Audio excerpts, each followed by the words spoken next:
ራዕየ ዮሐንስ ምዕራፍ 1 ላይ እግዚአብሔርን ያገለግለን ዘንድ ካህናት አድርጎ ለመረጠን የሚል ጥቅስ ስላለ ሁሉም ክርስቲያን ካህን ነው ይላል።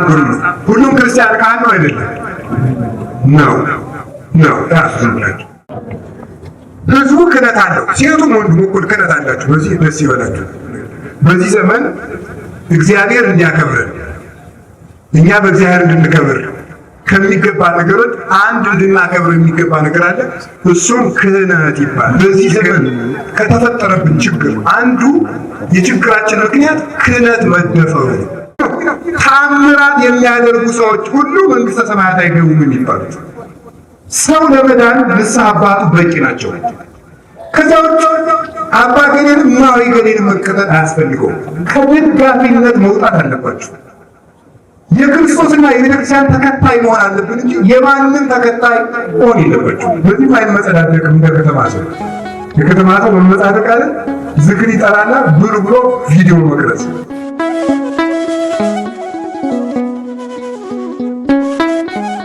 አሐዱ አምላክ በስመ አብ ወወልድ ወመንፈስ ቅዱስ አሐዱ አምላክ። በባሕርዩ ሞት በመንግሥቱ ሽረት የሌለበት ዓለም የነበረ ዓለምን የፈጠረ ዓለምን አሳልፎ የሚኖር የአባቶቻችን አምላክ እግዚአብሔር በሀብት ስቦ በረድኤት አቅርቦ በቅዱስ ቦታው ስለሰበሰበን እንድንማርም ስለፈቀደልን ስሙ የተመሰገነ ይሁን። የድኅነታችን ምክንያት የሆነችን የሃይማኖታችን መስታወት እናታችን ቅድስት ድንግል ማርያም ወላዲተ አምላክ የዳንበት ድኅነታችን የተፈጸመበት ቅዱስ መስቀሉ ቅዱሳን መላእክት፣ ቅዱሳን ነቢያት፣ ሐዋርያት፣ ሰማዕታት፣ ደናግል፣ መነኮሳት የእነሱን ስማቸው እግዚአብሔር ያከበረው ስማቸው የተመሰገነ ይሁን። በረከታቸው ይደርብን። የተከበራችሁ አባቶቻችን ካህናት፣ ወንድሞቻችን ዲያቆናት፣ የእግዚአብሔር ቤተሰቦች ሁላችሁ አንድ አምላክ በሚሆን በአብ በወልድ በመንፈስ ቅዱስ ስም እንደምን ዋላችሁ? እንደምን ሰነበታችሁ? እንደምን ቆያችሁ? በቸርነቱ ብዛት በዚህ ሰዓት ያደረሰን አምላካችን እግዚአብሔር ስሙ የተመሰገነ ይሁን። በመካከላችን ተገኝቶ የቸርነቱን ደጅ ከፍቶ ልቡናችንን አብርቶ እንድንማር እንዲያስተምረን ቅዱስ ፈቃዱ ይሁንልን። ሊቀተ አሚረ ታስተርእዩ በስብሐት አብይ። ያን ጊዜ ሰውነታችሁ በክብር ይገለጣል የሚል ርዕስ ይዘን እንማማራለን። ሰውነታችሁ በክብር ይገለጣል በሚል ርዕስ እንማማራለን። አንድ ጊዜ ሁላችሁም ሰውነታችሁ በክብር ይገለጣል የሚል ቃል ተናገሩ እስኪ። እንደገና በሉ። ሶስተኛ ሰውነታችሁ በምን ይገለጣል? በክብር ይገለጣል። የሐዋርያው የቅዱስ ጳውሎስ መልእክት ወደ ቆላስይስ ሰዎች ምዕራፍ 3 ቁጥር 4 ላይ የምናገኘው ኃይለ ቃል ነው። እንግዲህ ሁላችሁም እንደምታውቁት ቅዱስ ጳውሎስ በቤተ ክርስቲያን 13ኛው ሐዋርያ ተብሎ የሚታወቅ የሚጠራ ከሐዋርያት በኋላ ተነስቶ ከሐዋርያት ማዕረግ የደረሰ ፍጹም የጌታችን የመድኃኒታችን ኢየሱስ ክርስቶስ ማደሪያ መቅደስ የሆነ አሕዛብን በጥበብ በቅድስና አስተምሮ የመለሰ የቤተ ክርስቲያን ምርጥ ዕቃ ሰዎችን ከአውሬነት ብቻ ሳይሆን ከአጋንንትነት ወደ መላክነት የለወጠ ፍጹም የቤተ ክርስቲያን ብርሃን በአፍም በመጻፍም የታወቀ የቤተ ክርስቲያን መዶሻ 14 መልእክታት በመጻፍ ቤተ ክርስቲያንን ያጸና። ከዚህም የተነሳ ዘውቱ ብርሃን ለቤተ ክርስቲያን የቤተ ክርስቲያን ብርሃኗ ነው ተብሎ ይነገርለታል ማለት ነው እና እስከ 3ኛው ሰማይ የተነጠቀ በጨርቁ ጫፍ ድቡ ድውይ እስከ መፈወስ ሙት እስከ ማንሳት የደረሰ ፍጹም ባለጸጋ ጌታችን መድኃኒታችን ኢየሱስ ክርስቶስ በልቡናው ያደረበት ፈጽሞ ራሱን ከመካዱ የተነሳ የራሱ ሐሳብ ምንም ሳይቀር ተጨልጦ ተገልብጦ ለእግዚአብሔር በማደሩ እግዚአብሔር ፍጹም ያደረበት ለዓለም ሞቶ ለክርስቶስ የሚኖር ከዚህ የተነሳ ልሳነ እፍረት የክርስቶስ መዓዛ ተብሎ የተጠራ ነፍስና ስጋን መዶሻ 7 ማዕድናትን አንድ አድርጎ ቀጥቅጦ አንድ ምርጥ አድርጎ እንደሚሰራቸው ነፍስና ስጋን ሰውና መላእክትን ሰውና እግዚአብሔርን ሕዝብና አሕዛብን ያስታረቀ የቤተ ክርስቲያን ምርጥ ዕቃ ልባም ዕቃ በዚያውም ዘንድ በተከበረ ዕቃ የተከበረ ገንዘብ እንዲያኖርበት ነዋዮሙ ለነዳያን የሚባል የዓለም ሁሉ ገንዘብ ተብሎ የሚጠራው የሁላችን ገንዘባችን የሚባለው ክርስቶስ ያደረበት በአማን ጸዋሪ እግዚአብሔር ለባሴ እግዚአብሔር በእውነት እግዚአብሔር ያደረበት በእውነት እግዚአብሔርን የተሸከመ የእግዚአብሔር ምርጥ ዕቃ ተብሎ የሚጠራ ነው። ከጻፋቸው 14 መልእክታት መካከል ራሱ ቅዱስ ጳውሎስ እንደተናገረ ወንጌል አይታሰርም እያለ ተናግሯል። ሰው ይታሰራል፣ ወንጌል አይታሰርም። መምህር ይሞታል፣ ትምህርት አይሞትም። ካህን ይሞታል፣ ክህነት አይሞትም። ዲያቆን ይሞታል፣ ዲቁና አይሞትም። መነኩሴ ይሞታል፣ ምንኩስና አይሞትም። ጳጳስ ፓትርያርክ ይሞታል፣ ጵጵስና ግን አይሞትም፣ ፕትርክና አይሞትም። ሃይማኖት የሚያምን ሰው ይሞታል፣ ሃይማኖት ግን አይሞትም። ከዚህ የተነሳ ወንጌል ላለመታሰሩ ማስረጃ ቅዱስ ጳውሎስ ታስሮ መልእክት እየላከ ደግሞ ያስተምር ነበር።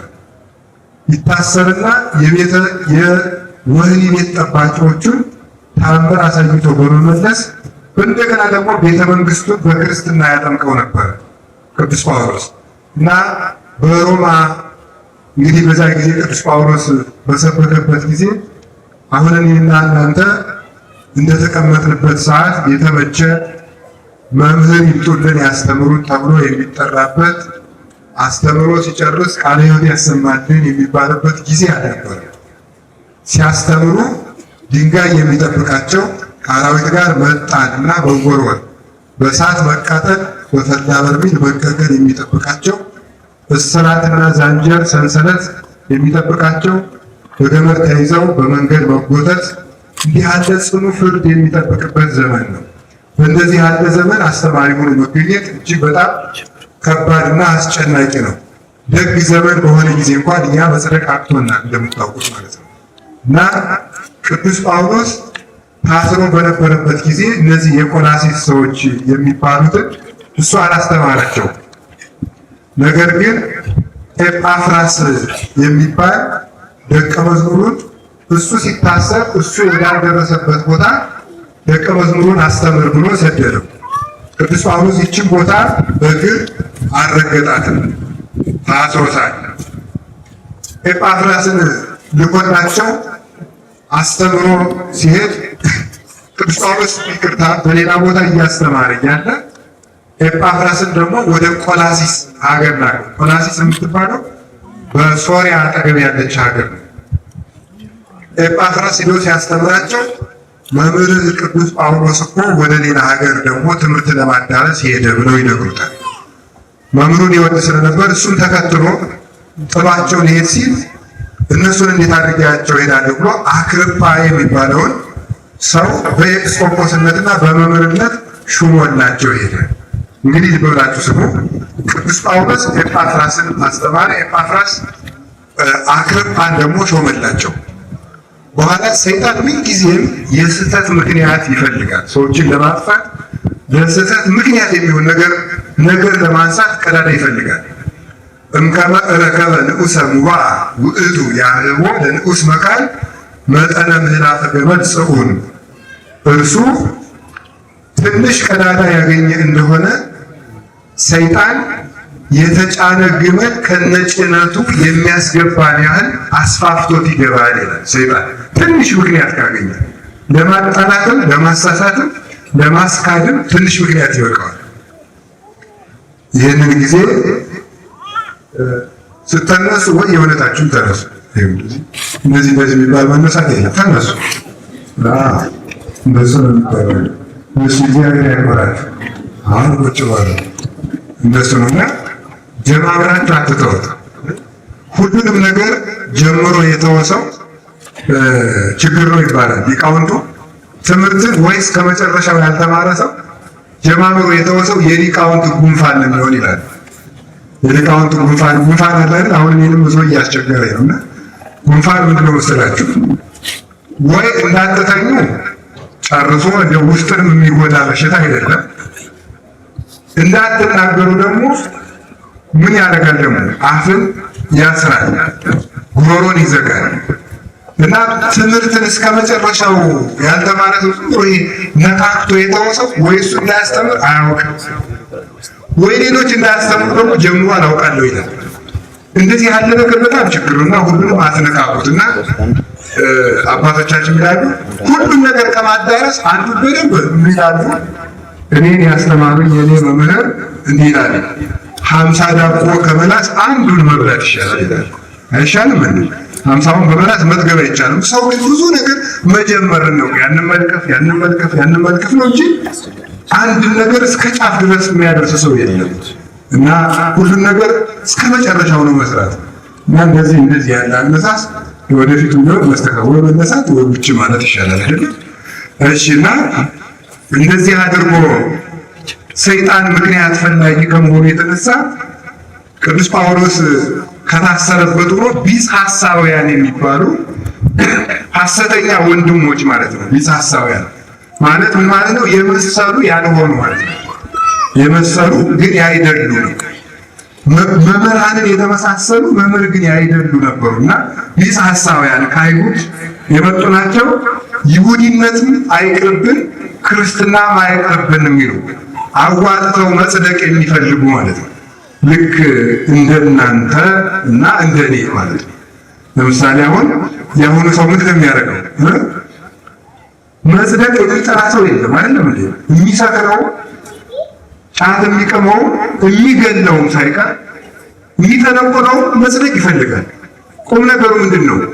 ኃጢአቴንም እየሰራው እንደው ብድን ምን አለ ነው? ምን አለ እንደው እየሰራው ብጸድቅ እንደው እግዚአብሔር ነው ቢታወኝ ነው። ኃጢአቱም አይቅርብኝ ጽድቁም አይቅርብኝ። እንደዚያ ነው ችግር ማለት ነው። ስርቆቱንም አትከልክሉኝ፣ ደግሞ ጥቂትም ለቤተ ክርስቲያን ልመጹት ነው። እንደሱ ነው አይደለም እንዴ? ሰው 50 ሺህ ብር ይሰርቃል፣ 5 ሺህ ብር ለቤተ ክርስቲያን ይሰጣል አይደለም እንዴ? ከዚያ በኋላ እኛ ሌብነቱን አላየን፣ አቶ ገሌ ለቤተ ክርስቲያን 50 ሺህ ብር ሰጥቶ ልንበሉላቸው ብለን እናጨበጭባለን። ሌብነታቸውን አላየንም ማለት ነው። ሰው ሌብነቱንም ምጽዋቱንም ሁሉም አይቅርብኝ፣ ክብሩንም ይፈልጋል፣ ውርደቱንም አይተወው። በተክሊል ድንግልና ሳይኖረው በተክሊል ብናገባው ደስ ይለዋል። ያላደለም ደስ ይለዋል። ደግሞ ኃጢአቱም ደግሞ ባይቀርበት ደስ ይለዋል። ሁሉንም የሚፈልግ መሆን በጣም ችግር ነው እና እነዚህ ቢጽ ሐሳውያን ከኦሪትም የኦሪትን መስዋዕት ግዝረቱን ይዘው ከክርስትና ጥምቀትን ተቀብለው በዚህ የሚያወናብዱ ነበሩ። በትክክል ስላልተረዳቸው ሌላው ጨምረው የሚያውቁ ናቸው። ለዚህ ነው ቅዱስ ጳውሎስ የሚያውቋችሁ ይቆረጡ ብሎ የተናገረ። የሚያውቋችሁ ይቆረጧል። ይህንን እንደ ቅዱስ ቄርሎስ ሲተረጉሙት ምን ይሆናል?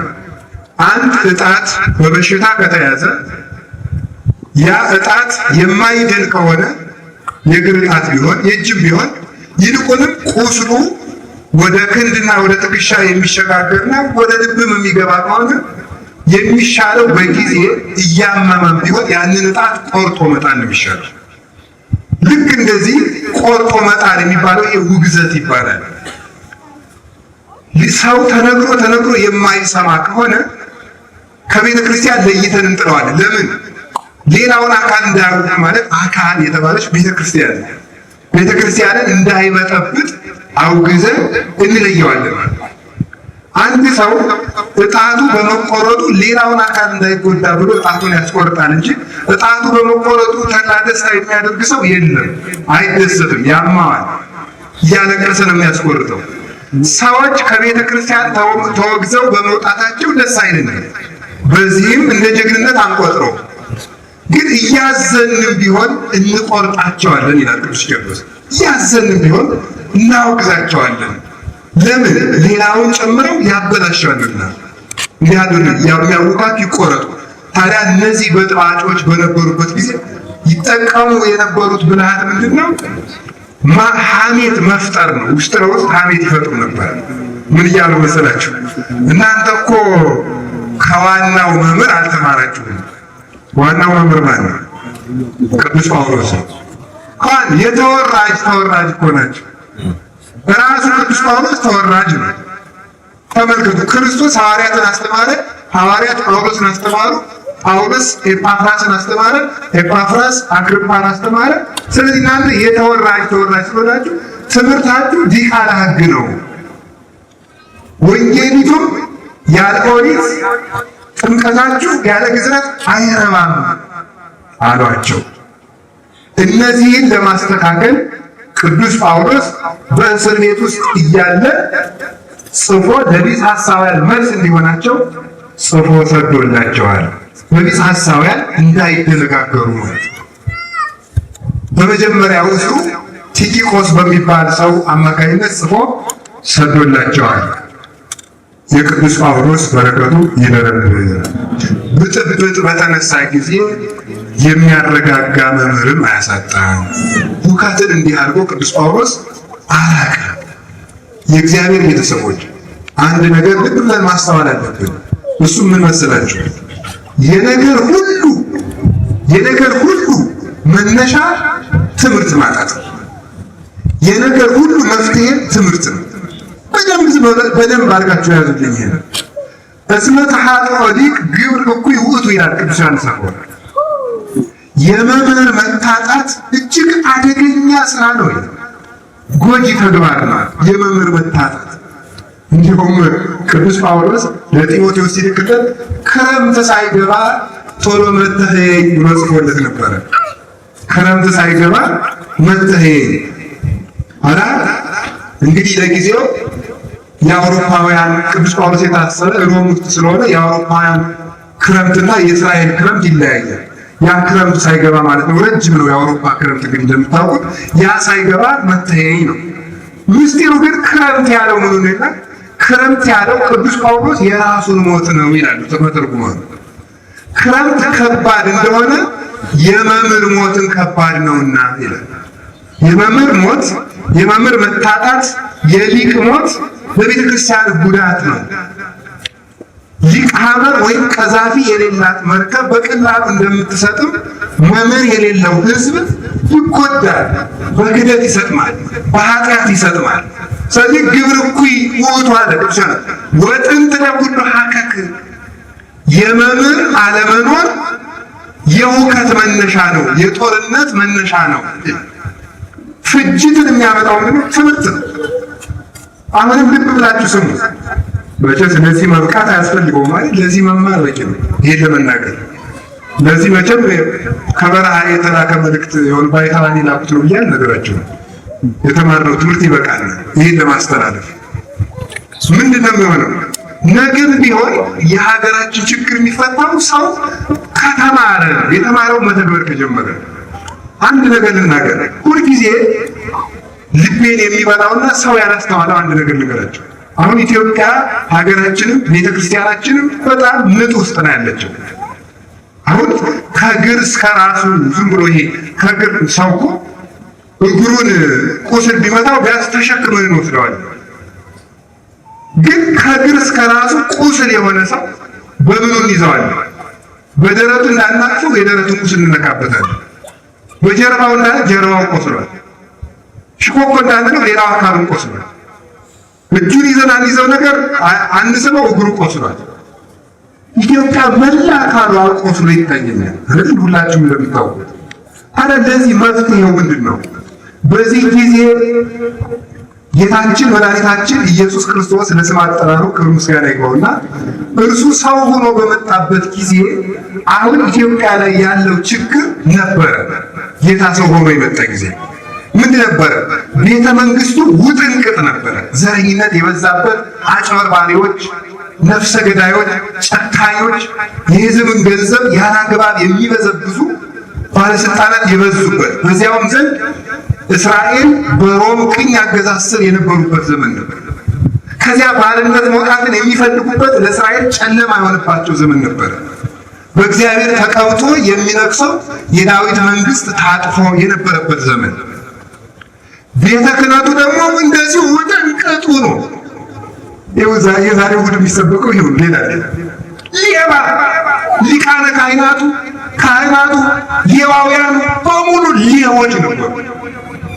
ከህዝቡ መስዋዕት ለውጠው የሚበሉ ለእግዚአብሔር መስዋዕት አምጣ ብለው ከሩቅ ሀገር በሬ እየነዳ ሲመጣ ከርቀቱና ከቀኑ ብዛት የተነሳ ምን ይሆንበታል መሰላችሁ?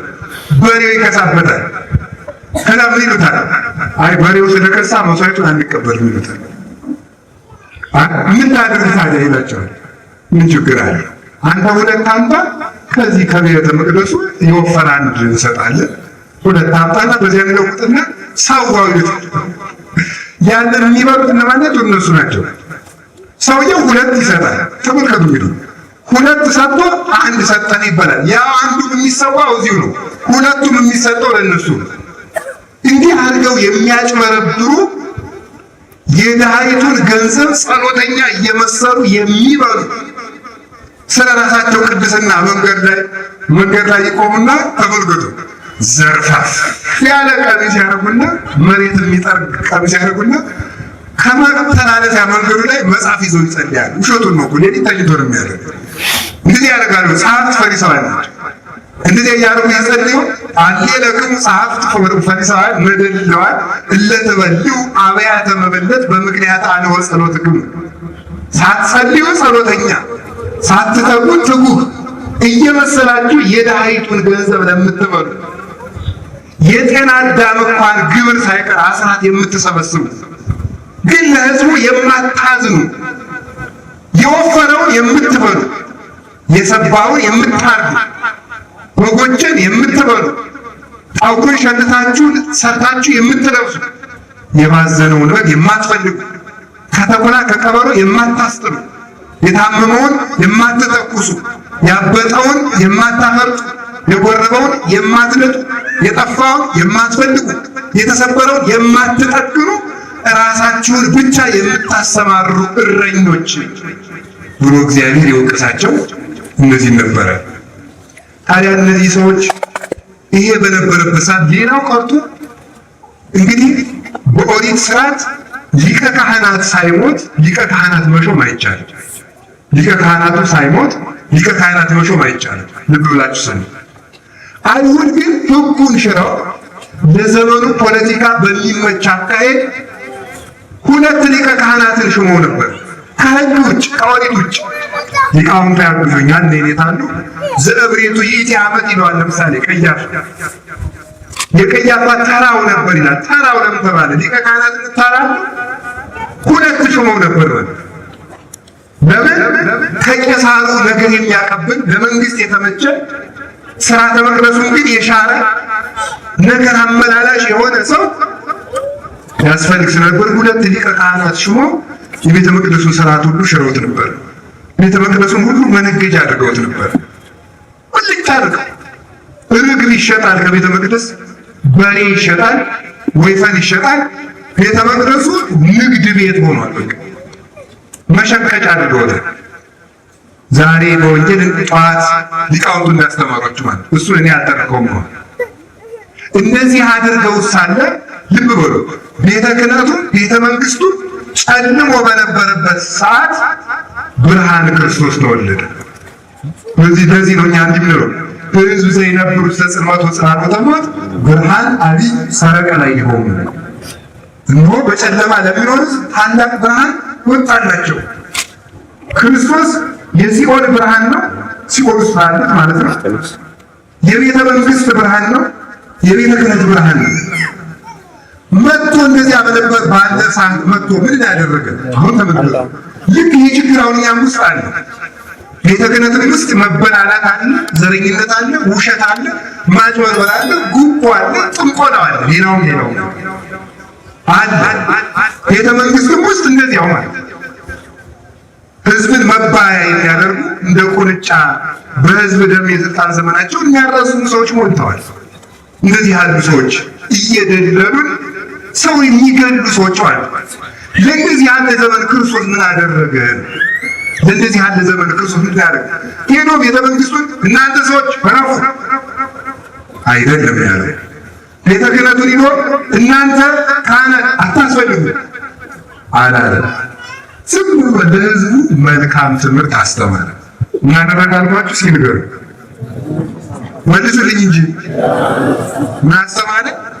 መልካም ትምህርት አስተማረ። ከቤተ መንግስትም ሳይታገል ከቤተ ክህነትም ሳይታገል ዝም ብሎ ትምህርቱን አስተማረ። ኋላሳ ህዝብ እየበዛ ትምህርቱ ለሰው እየተረዳ በእውነት እሱ እውነተኛ መምህር ስለሆነ ድህነትን እየሰጠ የባህሪ አምላክ ስለሆነ ሲመጣ እነሱ ጥያቄ መጠየቅ ጀመሩ። እሱ ወደ እነሱ ሳይሄድ እነሱ ወደ እሱ እንዲመጡ አደረጋቸው። ከዚያ በኋላ ምን አደረገ?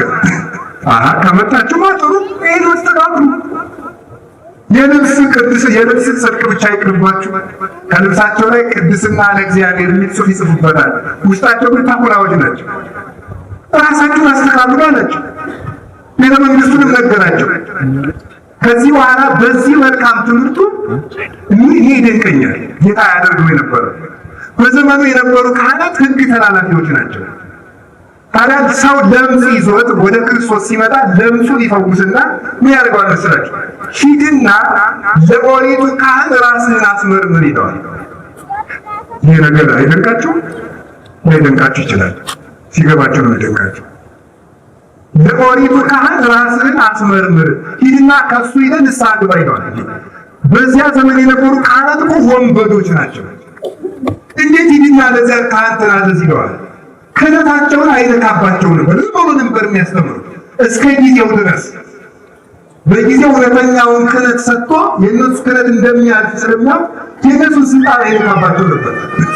ከዛሬ ጀምሮ ትክክለኛው ካህን እኔ ስለሆንኩ የካህናት ፈጣሪ፣ የካህናት መምህር፣ የካህናት አለቃ እኔ ስለሆንኩ ከእነዚያ ወንበዴዎች አንዲት ማለት ይችል ነበር። አላለም። ግን እሱ ሰው የተቀጠቀጠ ሸንበቆን እንኳን የማይሰብር ጭምት ፍጹም ትሁት ስለነበረ የማንንም ክብር አይነካም ነበር። ክብር የሌላቸውን እንኳን ክብራቸውን አይነካባቸውም ነበር። ዝም ብሎ መልካሙን ዘር ዘራ። መልካሙ ዘር ተመልከቱ። ወንጌል የሰናፍጭ ቅንጣት ትመስላለች የተባለ ለዚህ ነው። ሰናፍጭ ስትዘራ በጣም ትንሽ ናት። ስታድግ ግን ከዛፍ በልጣ አዕዋፍን ሁሉ ትሰበስባለች ብሎ እንደተናገረ ዝም ብሎ ሰናፍጭ የሆነችውን ወንጌልን ዘራ። በዚያች ዓለምን በሙሉ ሰበሰበ እንጂ ግን ጦርነትና ሁከት አላስነሳም ነበር። አሁንም ቢሆን ጌታ በመልካሙ ትምህርት መልካም ስር ሲሰድ ክፉ ስር ይነቀላል። መልካሙን ዘር ዘርቶ ክፉን ዘር ነቀለው ክርስቶስ።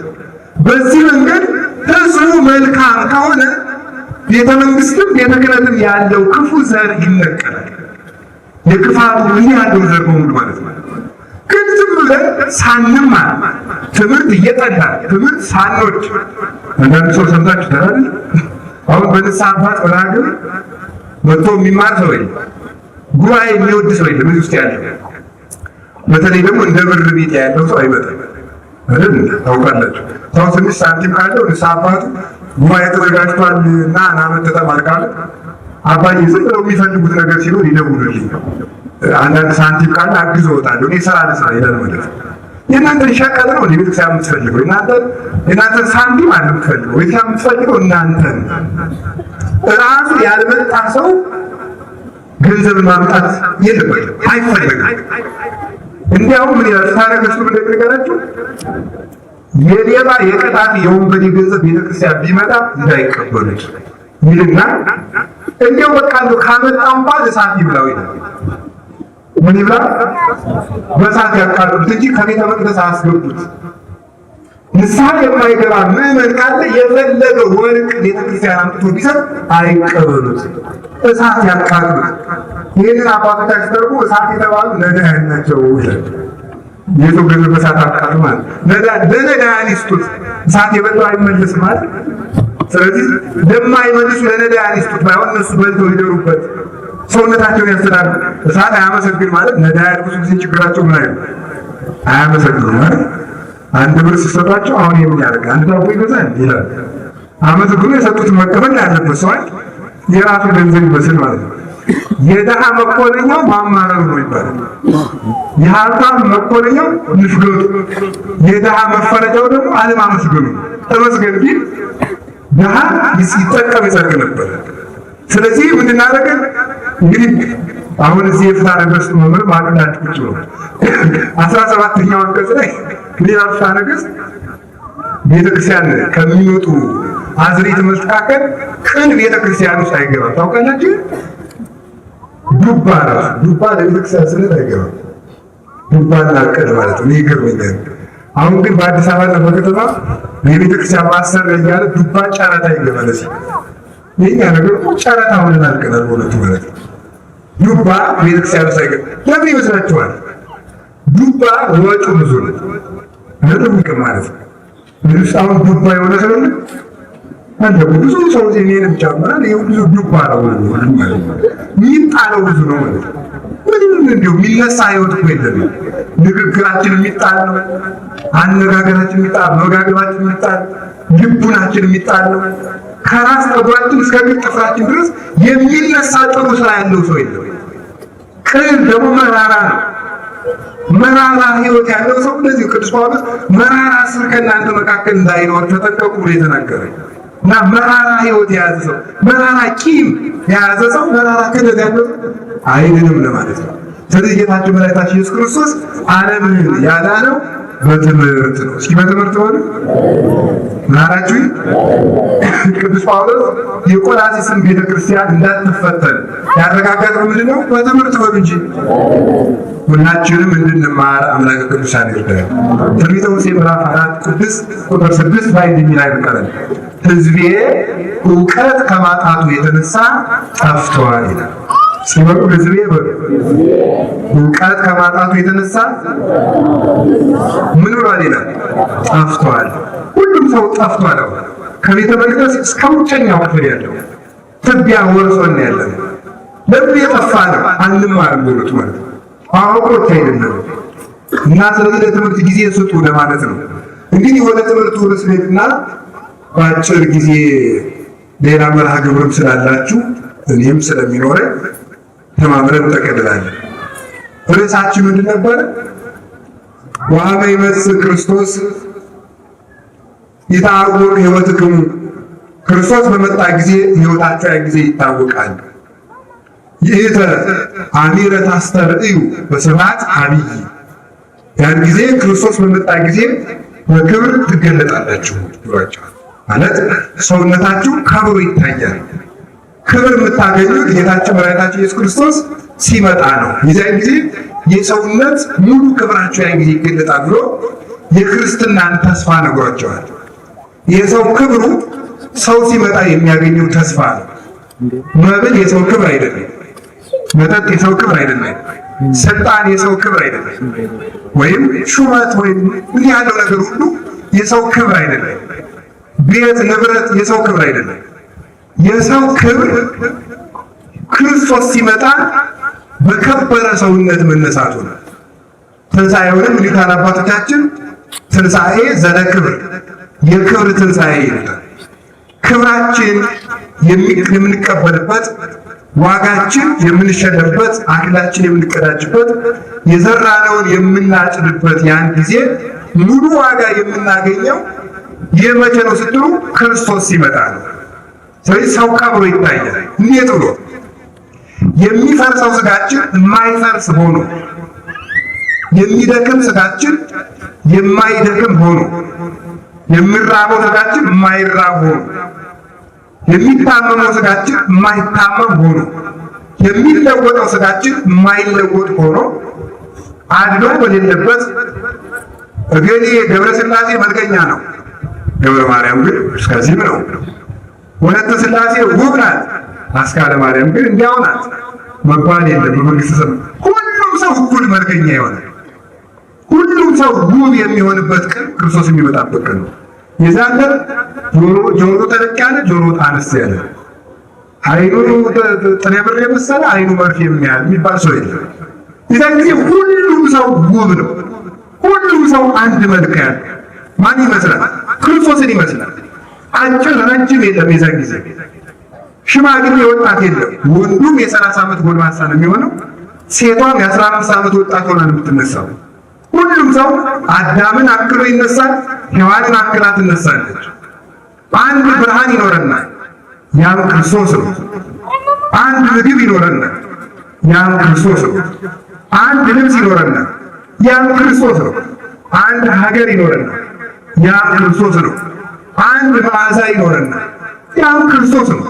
አንድ ሕይወት ይኖረናል፣ ያም ክርስቶስ ነው።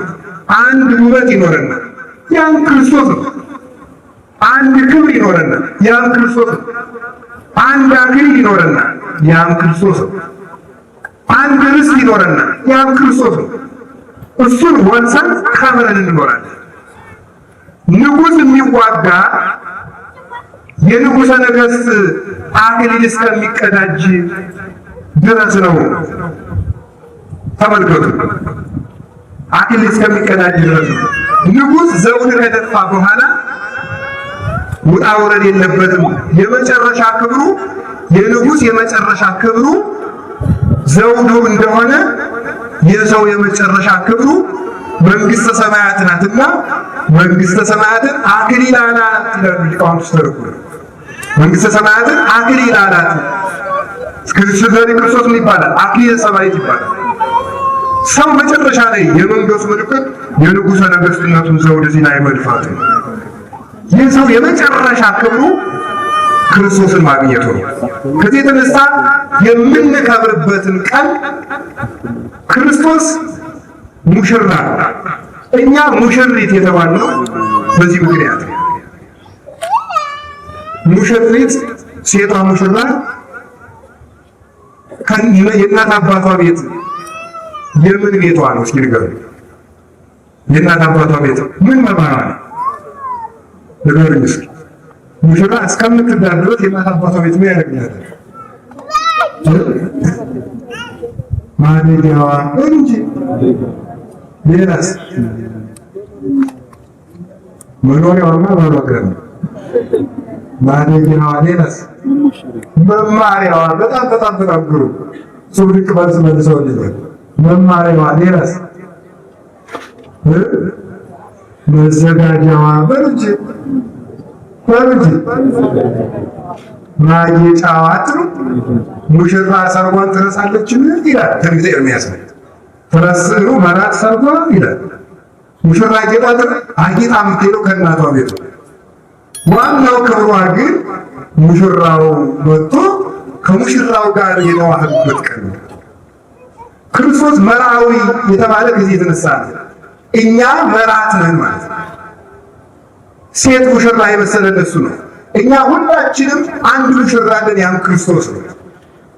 ይህ ዓለም ለክርስቶስ ሙሽርነት የምንዘጋጅበት ጊዜ ነው። ይህን ዓለም አግብተን መኖር የለብንም። የተፈታችውን ያገባ አመነዘረ ይላል ሊቃውንት። ሲተርጉ ይችን ዓለም ክርስቶስ አሰናብቷታል፣ ለምን አንተ ሄደህ ትጋባለህ ይላል። ክርስቶስ እኮ አሰናብቷታል ይችን ዓለም። በቃ ብሎ ከዚች ዓለም ጋር አላቋል። ሙሽራን ከማሏ ልለይ መጥቻለሁ ያለው ይሄ ነው። ከተጋባሃት ከዚች ዓለም ነጥዬ የኔ ሙሽራ ላደርግ መጥቻለሁ ማለት ነው። ይህ ዓለም የመዘጋጃ ጊዜያችን ነው። ይህ ዓለም የመማሪያ ጊዜያችን ነው ለመንግስተ ሰማያት። ይህ ዓለም ለክርስቶስ ተሸልመን የምንቆይበት ጊዜ ነው። ሰርገኛው ሆ እያለ ሲመጣ ሙሽራይቱ ጭቃ እያሞቃች ቤቱ ያሳፍራል። አያሳፍርም? እኛ እኮ እንደዚያ ማፈሪያዎች እኮ ነን። እውነት ነው የምነግራቸው። አሁን ክርስቶስ ቢመጣ ምን እንሆናለን? በኃጢአት ጭቃ እንዘበጽቦ እቷን ይላል አባ ጊዮርጊስ። በጭቃ እንደሚጫወት ሕፃን እኮ ነው የሚሆኑት። እንደምን ዘመሰወር ሰዋት አንድ በጭቃ እንደሚጫወት ሕፃን ነኝና ልጅሽን እንደዙ መጥቶ ወይ ጅል ነው ሕፃን ነው ብለሽ አማልጅኝ ይላል። ክርስቶስ ቢመጣ ምን የምንለው? ተስማማችኋል? ከሞት ጋር ውል የወሰነ ሰው አለ? በቃ ችግር የለም ሳላጅ ነው የምሞት ብላችሁ ጨርሳችኋል? ወይ የተገለጠላችሁ ሰዎች ካላችሁ ንገሩ፣ ሞት መቼ እንደሚመጣ። ታዲያ ተመልከቱ፣ ምንድን ነው የሚሆነው? መዘጋጀት ይገባል። እንዲህ እንደረከስ ከነ ጭቃችን ከነ ጉስቁልናችን ክርስቶስ ቢመጣ ንስሐ አባት የያዝንበት ምስጢር እኮ ልንታጠብ ክርስቶስ ሲመጣ አጊጦ የተመልከቱ የሚደረገው ተደርጎ ጌጡ ተቆጥሮ አሁን የገጠሩ ሰርግ ነው ለዚህ የሚመች። የከተማውማ ምን መቸስ ጅል ነው አይደለም። የገጠሩ ሰርግ ስርሚዝ የሚባለው ሲቀበል እቃውን ቆጥሮ አደስ፣ ቁኒ፣ ወስፌ፣ መርፌ ደግሞ በቃ ምንድን ነው የሚባለው ደግሞ በቃ ምናምን ጀልዴ ይሄ ምንድን ነው? የከብት ቆዳውን የተነፋው ነው። ለምኝታ ነው የተቀበረ ነው። የሚገርማችሁ ገበሬ ሻንጣ የለውም ሳጥና ያለው ላመነት የሚባለውና አሁን እሳቸው የጠሩትን አጣጥፎ ነው የሚያስቀምጣት።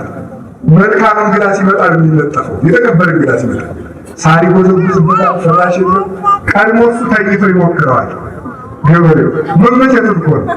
አይወላታም ጽድቅማ ገበሬ ጽድቃት እዚያ በኋላ ፈትኖ እስቲ ወጥ ምን ይደረጋል? መቼስ እንዲያው ቆመን ዱር ከማደር ይሆናል ብሎ ያስተኛል። በዚህ አይመጸዳደቅም እንደ ከተማ ሰው። የከተማ ሰው መመጻደቅ አለ ዝክር ይጠራና ዱር ብሎ ቪዲዮ መቅረጽ። ይህ በጣም ናቸው። ችግሩ እዚህ ላይ ነው። እናንተ ችግራችሁ እዚህ ነው።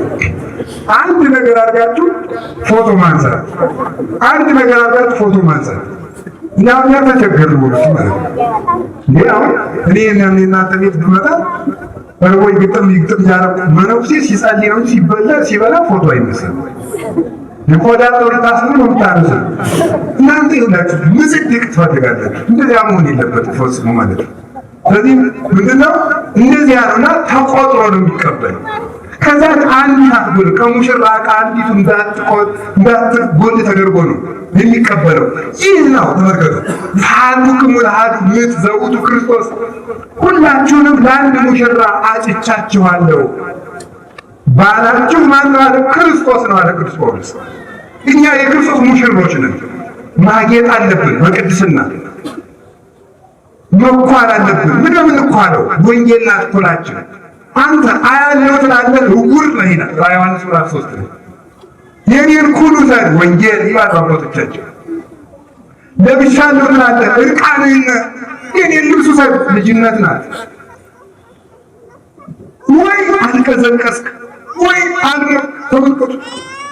ዝም ብለህ ለብ ያርግ እንደ ፊቱ ኃይል። የፊቷ መካከለኛ ነው።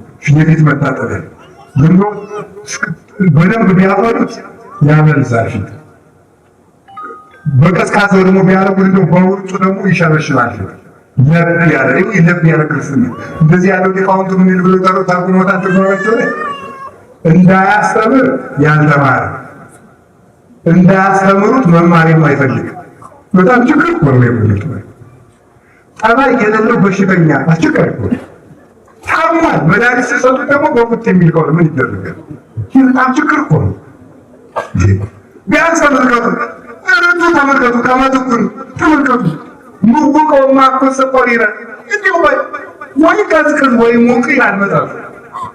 ወይ ቀዝቅዝ ማለት ወይ ደምቆር ሆነኝ በል፣ ወይ ሙቅ ማለት ደግሞ ወይ ደግሞ ያወቅ ከሆነ ስትሰራውኒ ስታስተምረውኒ ካወቀው በስራኒ ካላወቀው ደግሞ ቀዝቅዝ ማለት ደምቆር ሆነኝ በል። እናሙቅ እንዳናሞቅ ያለው ትላለህ።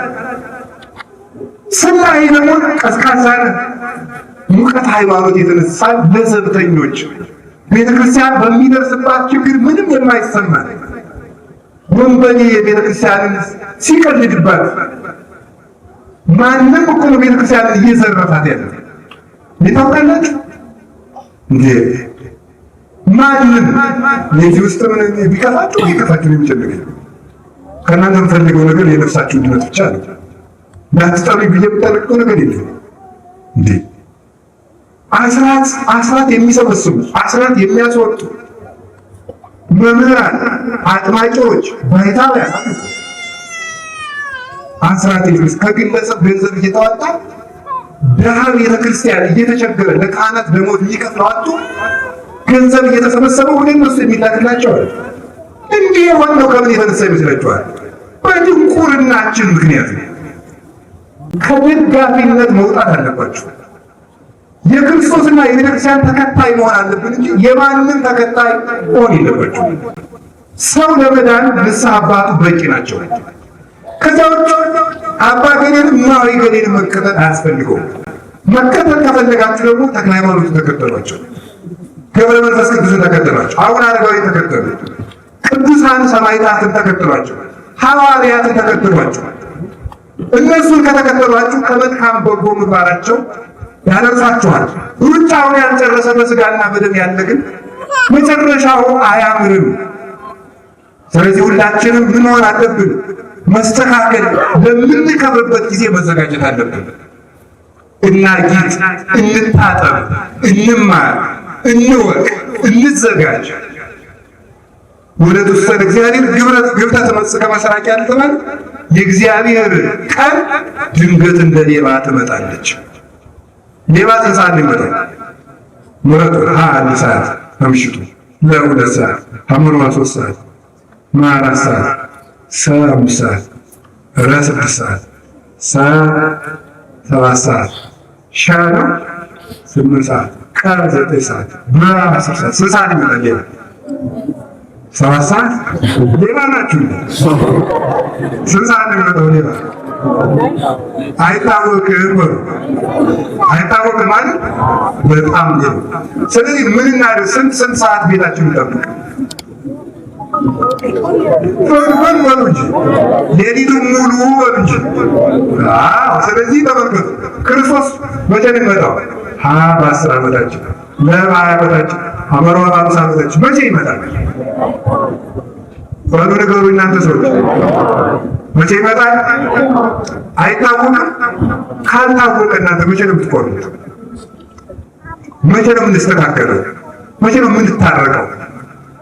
አልታወቀም ማለት እኮ ዛሬንም ያጠቃልላል። ዛሬ ማታም ሊመጣ ይችላል ማለት እኮ ነው። አይደለም እንዴ? ምን ዛሬ ማለት አሁንም ሊመጣ ይችላል።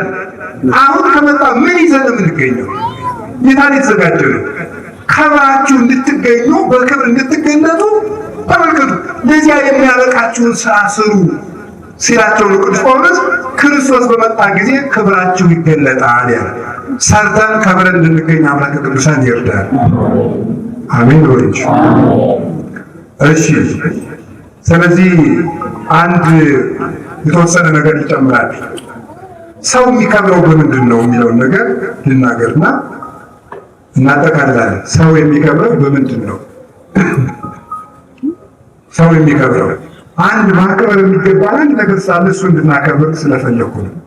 አንደኛ ማክበር የሚገባን ነገር ሰው የሚከብረው በእግዚአብሔር ነው። ዋናው ርቱ ሃይማኖት የቤተክርስቲያን የተባለ የቤተክርስቲያን ሕግ እንዲህ ይላል፣ እመሳት ትፈቅድ ይፍርሁከ አጋንንት ፍርሆ ለእግዚአብሔር አምላክከ። አጋንንት እንዲፈሩ ከፈለግ አንተ እግዚአብሔርን ፍራው። በሉላችሁ አጋንንት ወር እሺ፣ እንዲፈሩ ከፈለግ ወር አንተ ማንን ፈራው? እግዚአብሔርን ምን በለው ፍራው። ዛሬ የአዲስ አበባ ሰውና የውጭ ሀገር ሰው አጋንንትን በብልሃት ለማስፈራራት እየለፋ ነው። በብልሃት ከእንትን ገዳም የመጣ መቁጠር ያለ መምህር ገሌ የጸለዩበት ነው። እሱ ለመኪና ላይ ያንጠልጥል። ከዚያ በኋላ አጋንንት አይቀርቡ። እንዲሁ ገረድ አንድ ቀን ሰዎች ተሰበሰቡ። ለበቅ በልንቶ ዝም ብላችሁ እስኪ አንድ ሀሳብ ልንገራችሁ። ከቃሉ ጋር ናችሁ። እግዚአብሔር ከሁላችን ጋር ይሁን። አጋንንት ከኛ የሚርቁት ሰይጣን ብናማትብ ይሸሻል አይሸሽም? እስኪ ንገሩ። አቤት ይሸሻል አይሸሽም? ይሸሻል። መልሱ አልተመለሰም። ይሸሻልን አይሸሽም ነው መልሱ። ታውቁት እንጂ መምህሩ እኮ እኔን ይመስለኛል። ይሸሻልም አይሸሽም። ምንድን ነው የሚሸሸው? ለምንድን ነው? በቅድስና ወይም ደግሞ ሙሉ እምነት ላለው ሰው ምን ይላል? ለሌላው ሰው ሰማይ ነው አይሸሽም። ስለዚህ ሰው የሚጠቀመው ወደ ብልብላችሁ ሰው የሚጠቀመው በልቡናው ዝግጅት፣ በሃይማኖቱ ጽናት፣ በልቡናው ስፋት ነው እንጂ የሆኑ ሰዎችን እየተከተለ ስለኖረ አጋንንት ሁልጊዜ ባሪያ አድርገውት ይኖራል እንጂ አጋንንት ከሱ ሊርቁለት አይችልም። አጋንንትን ማራቅ የሚቻለው በአማኙ ጽኑ እምነት ነው። በሰዎች የለቀቀ አጋንንት መልሶ ደግሞ ያደርግልን ማወቅ የሚገባቸው ማለት ነው። በማቴዎስ ወንጌል ምዕራፍ 17 ላይ ሊቃውንቱ በጣም አስደንቀው የተረጎሙት አንድ አይነት ቃል ልጥቀስላችሁ። የሆነ ሰውዬ ልጅ ነበረውና ልጁን ጋኔን ማታ ማታ ይጥልበታል። ጨረቃ እያየ ነው። ጨረቃ ስቶታ ይህም ራሱ በጣም ብዙ ሊቃውንትን አከራክሮ ብዙ ምስጢር የያዘ ቃል እንጂ ጨረቃ ስቶታ የሚጥለው ብለው ግን የኢትዮጵያ ኦርቶዶክስ ሊቃውንት ስንዱ ስለሆኑ አበጥረው ተርጉሞታል። በጨረቃን የማታመልኩ ምኑ ናችሁ ነው ብሎ በጨረቃ እንዲያመልኩ ስለፈለገ ምን አደረገ? በጨረቃ ይጥለዋል ጋኔን ማለት እና ሲጥለው ወደ ሐዋርያት ወሰደው ሰውየው ልጁ። ሐዋርያት ያንን ጋኔን አላወጡትም። ወደ ጌታ ወሰዱና ምን አሉ መሰላቸው? ወሰዱና ሰውየው መምህር እርዳኝ እባክህ ልጄ በጣም ተቸግሯል፣ ጋኔን ያፈራግጠዋል እና ወደ ደቀ መዛሙርት ወስጄው ማውጣት አልቻሉም፣ እስኪ አንተ አውጣልኝ። ኋላ ይህ ሰውዬ ይላሉ ሊቃውንቱ፣ ይህ ሰውዬ ሐሜተኛና ከሳሽ የሆነ ሰውዬ ነው። እምነት ስለጎደለኝ ልጄ ሊድን አልቻለም ማለት ሲገባው ደቀ መዛሙርት አልቻሉም ብሎ በሐዋርያት አመካኘ ይላል። ማለት የሚገባው ምንድን ነበረ? እምነት ስለጎደለ ይበሉት ልጄ ሊድን አልቻለም ብሎ ኋላ ምን አደረገ መሰላችሁ? ጌታ ምንድን ነው ያደረገው? አይ አለው ሐዋርያትን ይፈቅድልኛል ብሎ ነበረ። አልፈቀደለትም እሱ ማለት ነው። አይ ተመልከቱ፣ ልጁን ወደ እኔ አምጣው ብዙም እስኪ ልጁን ወደ እኔ አምጣዋልና አይደለም ወደ እኔ አምጣው ብሎ ምን ማለት ነው? አጋንንት የሚርቁት ሰው ወደ ክርስቶስ ሲቀርብ ነው። እስኪ በሉላችሁ፣ ሰው ወደ ማን ሲቀርብ ነው? ወደ እኔ አምጣው ያለው ለዚህ ነው።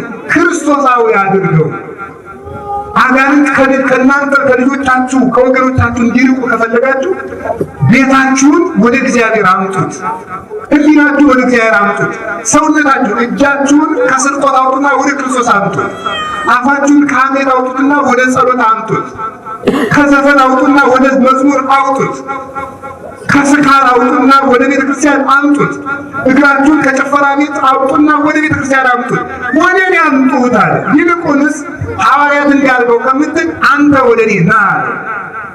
የሐዋርያት ችግር ሳይሆን የአንተ እምነት መጉደል ነው። ሐዋርያት እምነት ባይኖራቸው እንኳን ተመልከቱ፣ እሱ እምነት ቢኖረው ይድንለት ነበር። እሱ ግን በእነሱ ነው ያመካኘው። ግን ሐዋርያት እምነት ነበራቸው። ስልጣኑን ገና ስላልተሰጣቸው በመንፈስ ቅዱስ ስላልከበሩ አጋንንቱን አላወጡትም ነበር።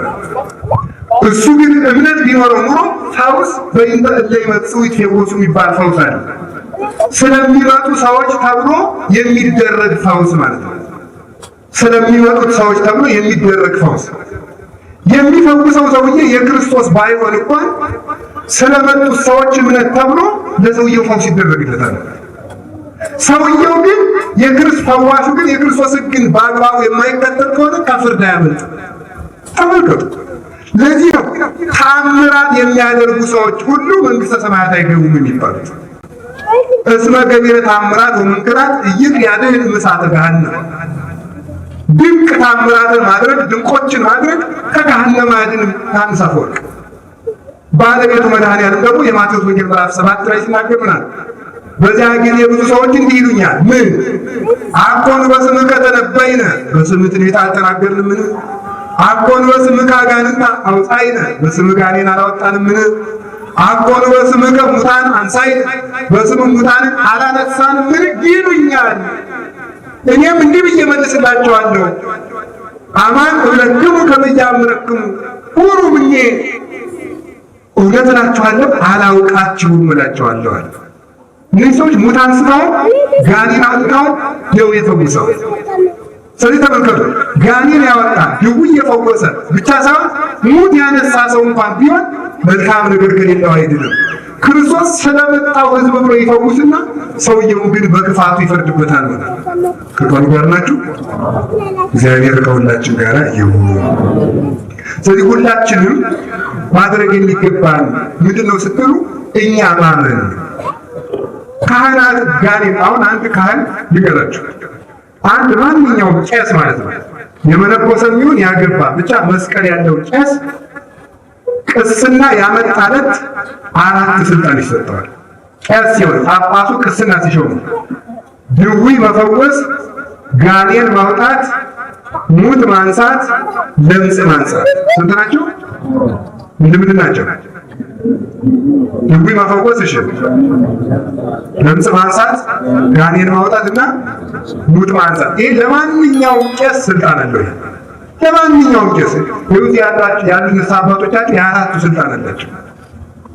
ኋላ ግን ንስሐ ልጆቻቸው ወይም ህዝቡ እምነተ ጎደሎ ከሆነ አይ ነው ወንጭ ቢሆን ቄስ እየዘለጎት እንኳን መቼም ለክርስትናውና ዝክር እንዲባርክልኝ ነው እንጂ እሱ እንደው እኔ እንደው ይፈውሰኛል ብዬ ወይም እንደው መጠረጥረው ነገር የለም የምትል ከሆነ አትድንም።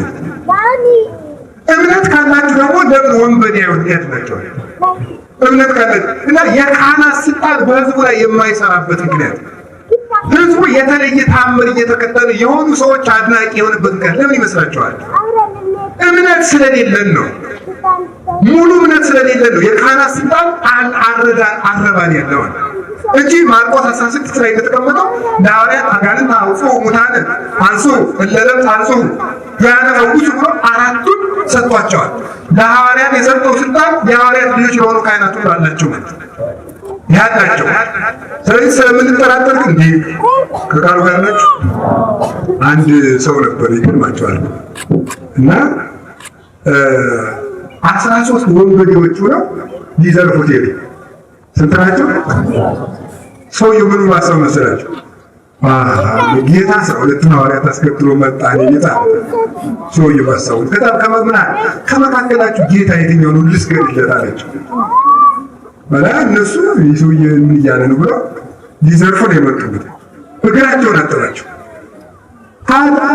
እግራቸውን አጥፎ የታመመ ሰው ነበር። በእምነት የወንበዴዎችን ዕጣቢ ከታመመ ሰው ላይ ደፋው ዳነለት። የወንበዴ እግር አጥቦ ማለት እሱ ምክንያቱም እሱ ሲያምን ማለት ነው ያመነ ክርስቶስ ነው ያመነ።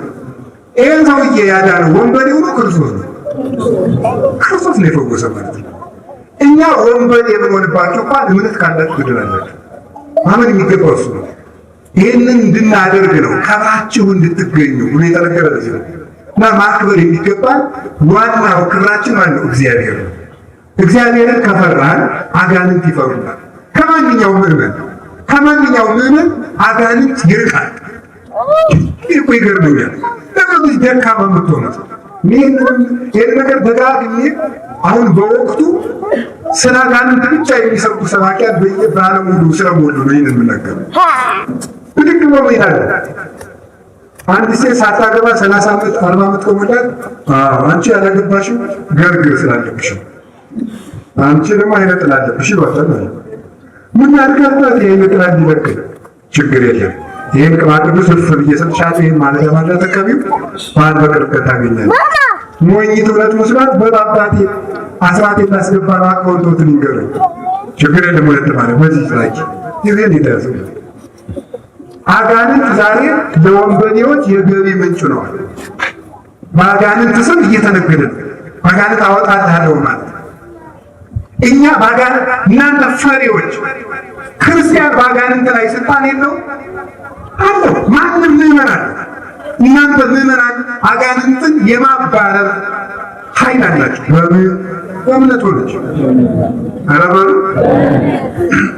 ሁሉ እቅድ በዘውእቱ አክህለኒ ክርስቶስ ቅዱስ ጳውሎስ ፊልጵስዩስ ምዕራፍ 4 ቁጥር 13 ላይ ኃይልን በሚሰጠኝ በክርስቶስ ሁሉን እችላለሁ። ወንስ ይውላችሁ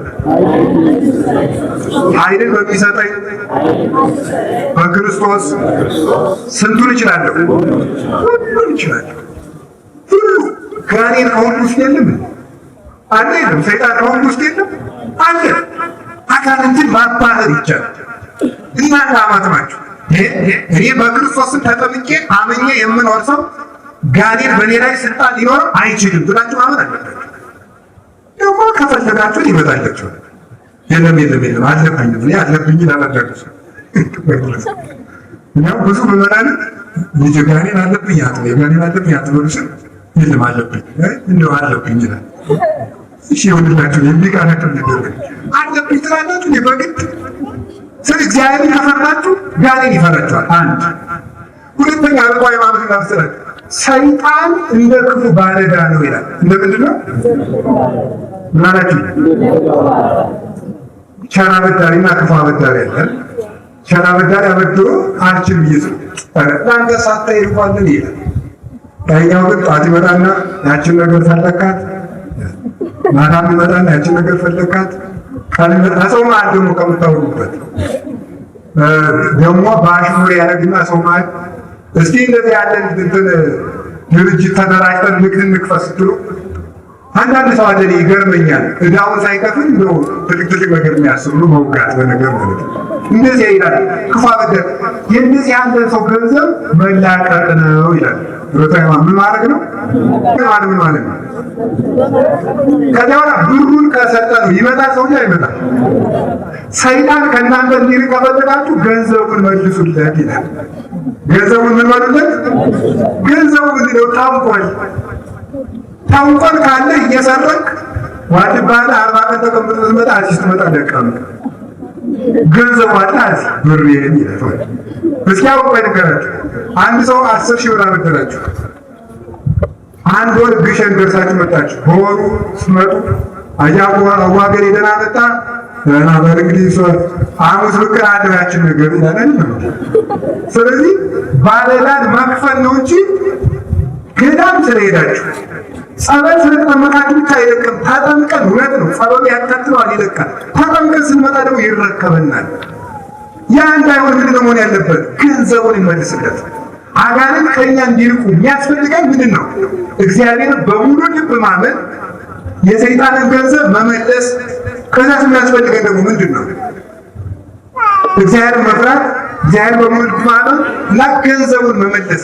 እነዚህ ያለው ሰው አጋንንት ይልቁላቸው ምንና ለራሳቸው ዮስቴና የምትባል ቅድስት ሴት ነበረች። ማን አልኳችሁ? ዮስቴና እናች ቅድስት ዮስቴና መስከረም 21 ስንክሳር ያለች እናት ናት። የአንድ ንጉሥ ልጅ ይወዳታል እና ማግባት ፈለገ። እሷ ደግሞ እሱን ማግባት አልፈለገችው። ሰውየው ማግባት ስላልፈለገች ተጠንቋይ ሄደ። ከዚህ በኋላ ጠንቋዩ አምጣልኝ ዮስቴናን እንድትወደኝ አድርግ አለ። ብር ተከፈለው። ይሻል ዮስቴና ትጸልያለች። ስትጸልይ የልጁን የክፉ ፍቅር በእሷ ልብ ለመዝራት ጋኔኑን አቃጥላ ትሰደዋለች በዳዊት። ምን እናት እኮ ታናሽ ብላቴና ነው። ኋላ ምን አደረገ መሰለች? ጠንቋዩ ሲያቅተው ጋኔኑን ምን አለ? ከዚህ በኋላ ዮስቴናን ማምጣት ካልተቻለ እኔ የእናንተን ጥንቆላ እተዋለሁ፣ እክድሃለሁ አለው። ጣዖቱን ማለት ነው ብሎ ለጋኔኑ ነገረ። ጋኔኑ የነገር ነው የሰው አመለጠኛልና እኔም በዮስቴና አምላክ ነው ማምን አለ። ስለ አመጣጣ አንተ ብሎ ጋኔኑ ሄደና በሌላ ቀን ዮስቴናን መስሎ ጋኔኑ መጣ ራሱ።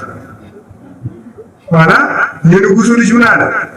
ልጅቱ ዮስቴና መጣሽልኝ ሲል አትጥራብኝ ብሎ ተቃጥሎ እልም ብሎ ጠፋ። እሱ የመሰለው ዮስቴና ራሷ መጣች ብለው፣ ግን ጋኔኑ ማንን መስሎ ነበር የመጣ?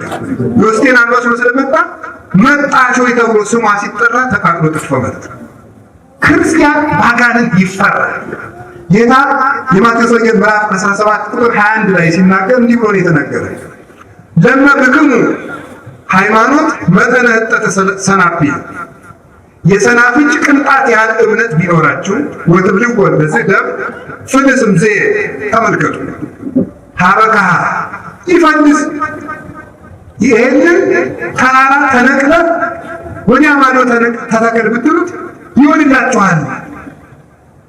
ይህን ሊቃውንቱ ማለት ተራራ የተባለ ሰይጣን ነው።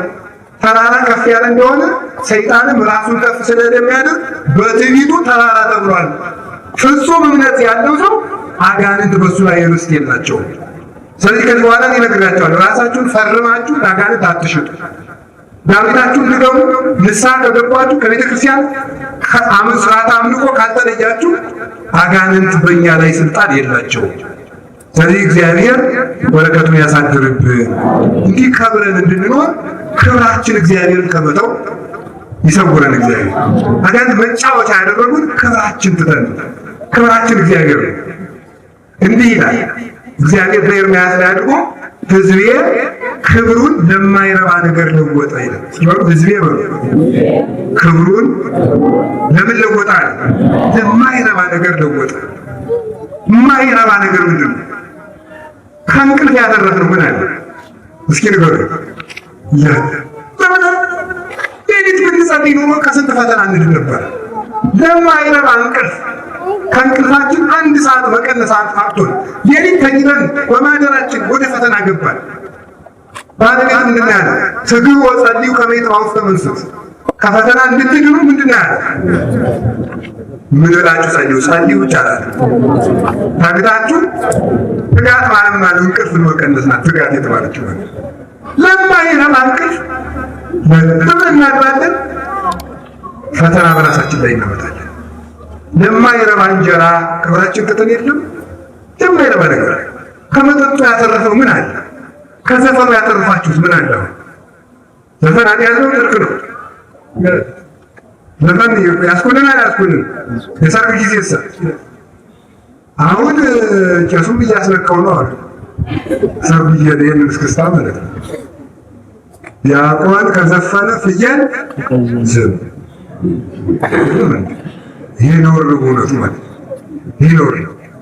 ፍትሐ ነገሥት አንቀጽ 11 ላይ ሲናገር ካህናት ከምዕመናኑ የትሄደው ሰርግ የሰጧቸውን በልተው ባርከምቱ እንጂ በእጃቸው ሊያጨበጭቡ በእግራቸው ሊያሻበሽቡ አልተፈቀደም። ቢያደርጉ ከክህነታቸው ይሻላል። ስለዚህ እንዳታዘፍኑ እንግዲህ ማለት ይህን እንደሚዘፍን ቄስም ከመጣ ወይ ዲያቆን ናናናት ያንተ ቤት ክህነት ብላችሁ በጊዜ ሸኙት ማለት ነው።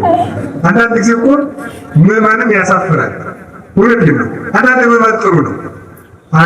ከተማ አንድ ከተማ ያሉ አባት ዝክር ባርኩልኝ ብላ ንስሐ ልጃቸው ትጠራቸዋለች። በአብይ ጾም ትጠራቸው በ5 ሰዓት ተኩል አላ አቅርባ በሉ ነው አባና አቀራባ ሲመሩ ነይናት ወለተ ማርያም ነው ጉረሽ ይላል። አባኔ ሳስቀድስ ነው ያውጭ እቺ ማና ተጫወተች ይላል። ከዛ በኋላ ምን ያደርጋሉ ማለት ነው? ያስቀድሳሉ ማለት ጥሩ አደረገች እንደዚህ። የኢትዮጵያ ሕዝብ እኮ ደግ ነው አይደል? ደግ ናችሁ እንዳትኮሩች። ደግ ነው። ለንስሐ አባቱ ቢራ እየጋበዘ አብሮ ሰክሮ ውድዶ አባቴ ሰክር ያለው ቀኑ ነው ይላል። አብሮ ተሰከረው ንስሐ አባቱ ማለት ነው። ይህ ደግ ሕዝብ ነው ሆኖት ማለት ነው። ግን እንደዚህ አታደርጉ። ንስሐ አባቶቻችሁ ንስሐ ልጆቻችሁን መጠጥ ቤት ይዛችሁ አትጋብዙ። ግን እነዚህ እዚህ ያሉት ካህናት ደጋጎች ስለሆኑ አይቆጡብኝም፣ ችግር የለም። አትጋብዟቸው። ውሃትም ግድል ያደርጋቸው። ፍትልክ ብላችሁ ሆቴል ይዛችሁ አትግቡ። በቃ ምን ይሁን ከቤታቸው ከሆነላቸው አሟሉላቸው። ከቤታቸው እንዲበሉ ማለት ነው። ከቤታቸው እንዲጠጡ አድርጉ። ደግሞ ቅዱስ ጳውሎስ ይላል ደግነቱ ብናገር ችግር የለውም ማለት ምክንያቱም ከእናንተ ብር ስለማልፈልግ መናገር እችላለሁ። ተመስገን ቢሆን ኖሮ እንድንሰጠው ትሉኝ ነበር። አልፈልግም፣ ስለዚህ መናገር እችላለሁ። ህጉ ምን ይላል? ስለዚህ ቅዱስ ጳውሎስ ተራራ የሚያህል ስብከት ሰብከን ድንብላል ያህል አንበላ ነው ወይ ይላል። እውነት እኮ ነው አይደለም? ንገሩኝ እንጂ ተራራ የሚያህል ሰብከን ድንብላል ያህል አንበላ ነው ወይ? ምን ማለት ነው? ተመልከቱ። ክርስቶስን አብልተናችሁ ቁራሽ እንጀራ መብላታችሁ ብርቅ ነው? ብርቅ ነው ወይስ ንገሩ? አይደለም እውነቱ ማለት ነው። እኛ ተመልከቱ። ደግሞስ ቅዱስ ጳውሎስ እንዲህ ይላል፣ ሌላው ግብር እየተቀበለ እኛ አይገባንም ምን ይላል? ሌላው ማነው? ሌላው መንግስት እኮ ሌላው የተባለ መንግስት ነው። ቅዱስ ጳውሎስ ተናገረው። ለምን ሌላው የተባለ ለምን ይመስላችኋል? ሌላው አይደለም፣ ሌላው ካል ማለት ነው። ሌላው ነው። እናንተ ሰዎች ነገረኛ ናቸው መሰለኝ። እኔ ያልኩት ሌላው ዳነ ዘር ዋና ያልኩት። እሺ ደግሞ አንዳንድ አመሳ አይቀበልም። እንደዚህ ከማይሉኝ ከፊልጵስዩስ ሰዎች ተቀብያለሁ ናቸው። ከነዚህ አቀበላለሁ፣ ከእናንተ አልቀበልም። ለምን? ለሌሎች መምህራን ትምህርቱን እንድትይዙት ነው እንጂ ለእኔ አይደለም እንደዚህ የምላችሁ ብሎ ይነግራቸዋል ማለት ነው። ከቃሉ ጋር ናቸው። እግዚአብሔር ከሁላችን ጋር ሲጀመር ካህናት አንድ ካህን አሁን ካህናት እጥረት ስላለ ነው 12 ንስሐ ልጅ ነበር የሚሆነው። 12 ንስሐ ልጅ ይኖራል። ለ12ቱ ይጸልያል፣ ለ12ቱ ይጾማል፣ ለ12ቱ ይሰግዳል። ቤቱን ግን የሚያስተዳድሩ 12ቱ ናቸው። በወር ደመወዝ የሚቆርጡለት ነው። ልጅ ቢወልድ ልጆቹን አሳድገው የሚድሩለት ማለት ሰጥተው ንስሐ ልጆቹ ናቸው። እናንተ 50 ብር ሻሽ ከሰጣችሁ መመጻደቅ ሆኖት ማለት እኒህ ሌቦች ቤተክርስቲያን እኛ ባለበት ናቸው። ካባ እኛ እንደራናቸው። ደግሞስ እግዚአብሔር እናንተ ምጥጥ ብላችሁ ትጠፉ እኛን ማስተዳደር ያቅተዋል። እውነቴን ነው የምነግራችሁ ማለት ያቅተዋል። አሞራ ብቶ የሚያሳድር እግዚአብሔር እኔን አያበላኝ? ለምን አያበላ? ስጋውን ደግሞ ያልከለከለ መድኃኒዓለም ማታ በልተው ጠዋት አሳር የሚሆን እንጀራ ይከለክለናል። እናንተ የምትሰሩት ስራት መስራት የማንችሉት ይመስላችኋል? የእግዚአብሔርን ቃል የተማሩ ሰዎች የእናንተን ኤቢሲዲ የሚያውቃን ይመስላችኋል? ይህንን ፈጽሞ ማሰብ ይጠበቅብን ነው። አትመጻደቁ ብያለሁ አላችሁ። ከቃሉ ጋር ናችሁ። እግዚአብሔር ከሁላችን ጋር ይሁን። ስለዚህ ሕዝቤ በሉ ክብሩን በመለወጥ አለ የማይረባ ነገር የማይረባ ማለት ሲሞቱ ተከትሎ የማይሄድ ማለት ነው። ሲሞቱ ተከትሎ የማይሄድ ነገር ሁሉ የማይረባ ለማይረባ እንጀራ ብላችሁ ጾም ሰዓት አትሻሉ። ለማይረባ እንቅልፍ ብላችሁ ጸሎታችሁን አታቋርጡ። ለማይረባ ገንዘብ ብላችሁ እምነታችሁን አትለውጡ። ክብራችሁን አታዋርዱ። በሐሰት አትማሩ። ከቤተ ክርስቲያን አታፈግፉ። ምንም ነገር ሱስ ያለባችሁ ሰዎችን ካላችሁ ከዚህ ነገር የማታልፈው ምንድን ነው ማለት አለባችሁ። ምን እረባለሁ፣ ምን እጠቀማለሁ ማለት ይጠበቅባችኋል። ተርፉን ካሰባችሁት ከኃጢአት መላቀቅ እንደናለ። ስለዚህ ሰውነታችሁ ከብራ የምትታየው ክርስቶስ ሲመጣ ነው ስላለ ያን ጊዜ እንድንከብር የሚያከብረንን ስራ እንድንሰራ እግዚአብሔር ይርዳል። እግዚአብሔር ይርዳል። እንድናከብረው የሚያስፈልገን አንድ ነገር ነው። በዚህ ዘመን እግዚአብሔር እንዲያከብረን እኛ በእግዚአብሔር እንድንከብር ከሚገባ ነገሮች አንድ እንድናከብር የሚገባ ነገር አለ። እሱም ክህነት ይባላል። እስኪ ክህነት በሉ። ምን አላችሁ? ክህነት ነው። አሁን እውነት ነው የምነግራችሁ። በዚህ ዘመን ከተፈጠረብን ችግር አንዱ የችግራችን ምክንያት ክህነት መደፈሩ። በጣም ክህነት እየተደፈረ ነው። በውሸት ክህነት የሚያመጡ ሰዎችም አሉ። ክህነትን የሚደፍር ህዝብን በዝቷል ማለት ነው። በሁለቱ ምክንያት ቁርባን ከተደፈረ እግዚአብሔር ደግሞ ሰውን ለሞት ይሰጣል፣ አሳልፎ ይሰጣል። ሰሚራን እንድትከብሩ አለ። ተመልከቱ፣ እንድትከብሩ ምን አለ መሰለህ? ኃጢአትን ታውታል። ስለዚህ ምክንያት አለ ዝሙትን ከእናንተ አስወግዳት፣ ኃጢአትን ተጸየፉት፣ አመፃን ቅሚያን ታውት ብሎ ይናገራል። እና ክህነትን ማክበር ይጠበቅብናል። ለምን ነው ክህነት የሚከብረው? ስለዚህ ጉዳይ ነው የፈለጉት። የክህነትን ክብር በጥቂቱ ንገራችሁ ብዬ ነው። የክህነትን ክህነት አላችሁ አይደል?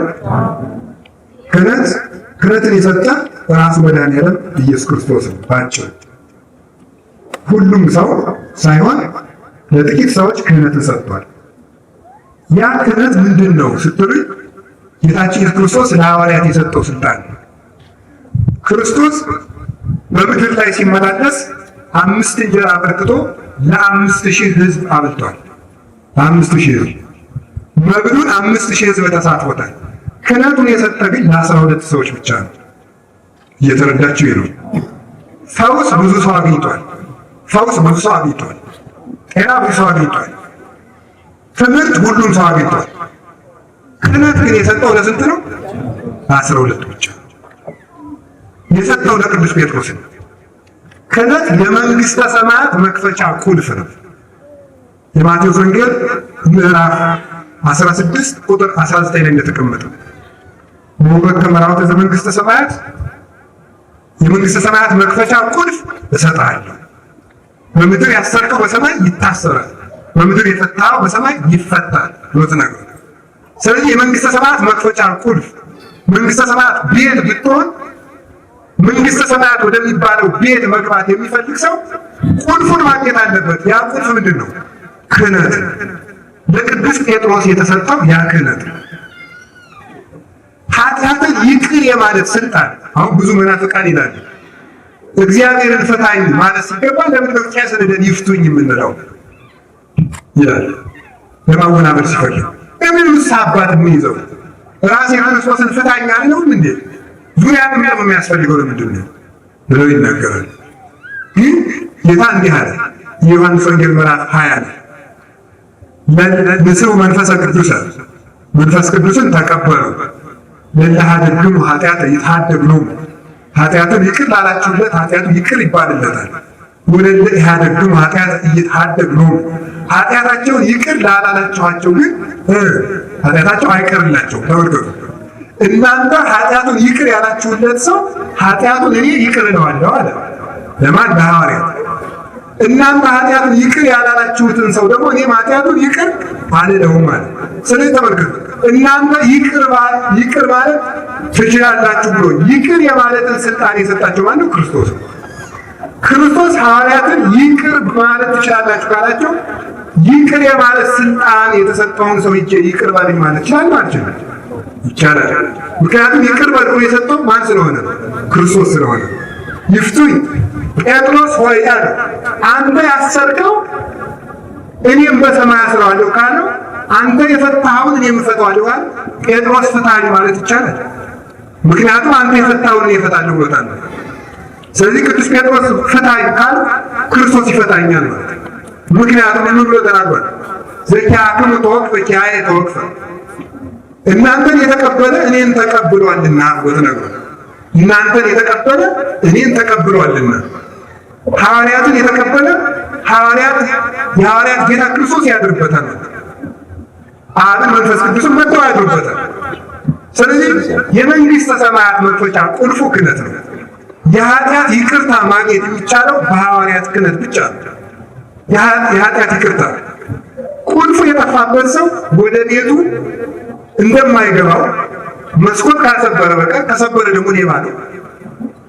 ክህነትን የጠላ ሰው ወይም ንስሐ አባት የሌለው ሰው ድነት ማግኘት አይችልም። ለምን? ቁልፉ የለውም። ለምን? ክርስቶስ ይቅር አይለው። ለምን? ይቅርታ ማግኘት የሚቻለው በቅዱሳን ሐዋርያት በኩል ብቻ ስለሆነ ነው። ሁሉም ሰው ካህን ነው ወይ ይባል አይደለም። ሁሉም ሰው ካህን አይደለም። ሁሉም ሰው ካህን ቢሆን ኖሮ ለሁሉም ሰው ክርስቶስ ክህነት በሰጠ ነበረ።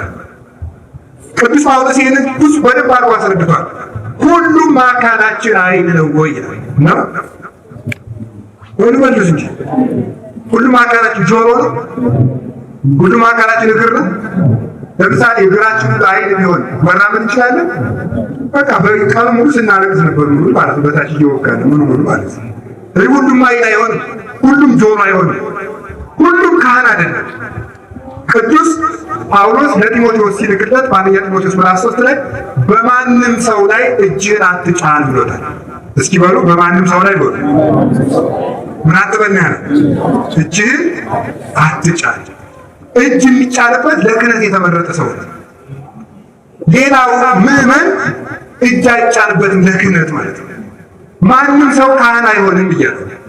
ክርስቶስም 12ቱን እንጂ ሁሉንም አላደረገም። የመሥዋዕቱን ክህነት መፈጸም የሚችሉ ምስጢራተ ቤተክርስቲያንን መፈጸም የሚችሉት የቅዱሳን ሐዋርያት ሥልጣን የሰጣቸው ናቸው።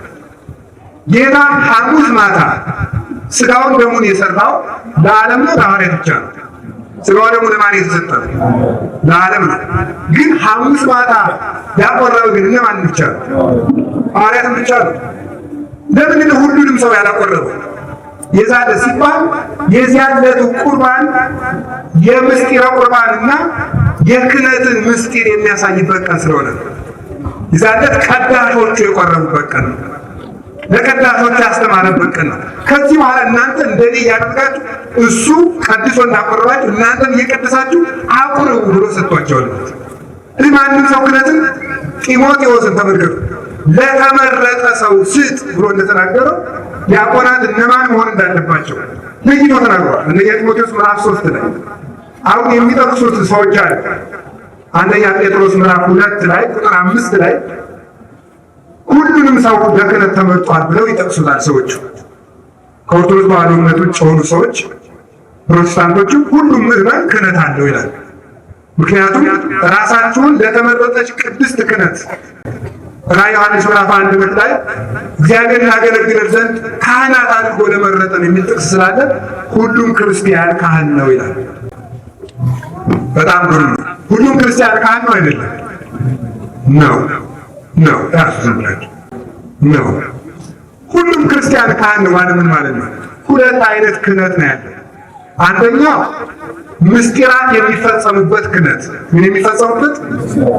ምን አልኳችሁ? ምስጢራት ማለት ምን ማለት ነው? ምስጢረ ቀንዲል፣ ምስጢረ ተክሊል። ቀንዲል ለምሳሌ አሁን ቅባ ቅዱስ መቅባት ማለት ነው። ቅባ ቅዱስ ቀምቶ መፈወስ፣ ምዕመንን መፈወስ። ይሄ ምስጢራትን መፈጸም የሚችለው ይሄኛው ክህነት ነው። በአንበሮት እድ የሚሾም ልክ በማንም ሰው ላይ እጅን አትጫን ተባለ። ሐዋርያት ለደቀ መዛሙርታቸው እጅ ጫኑ፣ እነዚያ ለደቀ መዛሙርታቸው እጅ ጫኑ፣ እነዚያ ለደቀ መዛሙርታቸው እጅ ጫኑ፣ እነዚያ በደቀ መዛሙርታቸው እጅ ጫኑ፣ እነዚያ በደቀ መዛሙርታቸው እጅ ጫኑ፣ እነዚያ በደቀ መዛሙርታቸው እጅ ጫኑ። እንዲህ ያለ ተመጥኖ ሰንሰለቱን ጠብቆ ከእኛ ደረሰ። በዚህች ሲመት የመጣ ሰው ምስጢራትን መፈጸም ይችላል። ይህንንም ያሳውቀን ያዕቆብ ምዕራፍ 5 ላይ ያለ እመሆ ምስጢርክሙ ዘይደዊ ዘይጸውዕ ቀሳውስተ ይጸልዩ ሎቱ ወይቅብቡ ቅባ ቅዱሰ። ከእናንተ መካከል የታመመ ሰው ቢኖር የቤተ ክርስቲያን ቀሳውስትን ይጥራ፣ እነሱም ይጸልዩለት ይላል። ለምን ራሱ ጸልዮ ይቀባላል? የቤተ ክርስቲያን ቀሳውስት ምስጢራትን መፈጸም የሚችሉት በአንበሮተ እድ የተሾሙ እጅ ተጭኖባቸው የተሾሙ ካህናት ናቸው። ማቁረብ የሚችሉ ሹመት የተሰጣቸው የምስጢር ካህናት ናቸው። ሁሉም ሰው ማቁረብ አይችልም። ይሄ የተሰጣቸው ናቸው። ይሄን የሰጠው ደግሞ የማቴዎስ ወንጌል ምዕራፍ 26 ላይ ለ12 ሐዋርያት ብቻ ነው ሐሙስ ዕለት ያቆረባቸው። ያስተማረው ሕዝብ በሙሉ ቁርባን አልቆረበም ይዛለን። ሌላውን የሚያቆርቡት በእነሱ ክህነት እንደሆነ ያውቃልና፣ ስለዚህ ለምስጢራት የሚሆን ጋብቻን ባርኮ የማጋባት ድውይ የሚፈወስበትን ቅባ ቅዱስ የመቅባት። አሁን ቅባ ቅዱስ ካሉጋነት ማንኛውም ቄስ በቅባ ቅዱስ የመፈወስ ስልጣን አለ። ማንኛውም ቄስ ማለት ነው። አሁን ግን ቅባ ቅዱስ መነገጃ ሆኗል። ይኸው እንደምታውቁት ማለት ነው። እየተነገደበት ነው። እንትና የተጸለ እንዲሁ ሰው መቼስ የከተማ ሰው ጅል አይደል? ጅል ነው አይደል? አዎ ጅል ነው። እና ምንድን ነው የሚለው አሁን ሌሊት ለሚያስፈራራ ለሚያስደነግጥ በፍርሃት ለሚለው ሕፃናት ሌሊት እንትን ስለሚላቸው ከገዳም የተጸለየበት ነው 10 ብር ነው እያያዛችሁ ይላል። የት ገዳም ነው የተጸለየበት ብሎ አይጠይቅም። ገዝቶ ተመስገን ብሎ ይዞ ጭልጥ ለማን ይጥል ግግር የበረሃ አባቶች የጥሉበት ባይታን የጸለዩበት በጣም የሚፈውስ ገርግር አይነጥላ ደላን ገርግር ጅርጅር ያሉ ነው ይተራራና ለዚህ ሁሉ የሚበጅ ነው። ከበረሃ ተጸለዩበት እነማን ናቸው የጸለዩበት? በደንብ እየተዘረፋችሁ ነው። ልብ እንዲኖራችሁ ነው እንጂ የሳውን አሁን ልብ ሊቀርብኛ ብላችሁ። ስለዚህ አሁን ማስተዋል የሚገባ ምንድን ነው? ማንኛውም ሰው አሁን ደግሞ ሰው ምን ያደርጋል? ቅባ ቅዱስ ገዝቶ ቤቱ ቁጭ ኋላ ቅባ ቅዱስን አምጥቶ ለንስሐ አባቱ ስጥና ይቅቡኝ ይላል ማለት ነው። ነው ምዕመን ከቤቱ ቅባ ቅዱስ እንዲያስቀምጥ አይፈቀድለትም።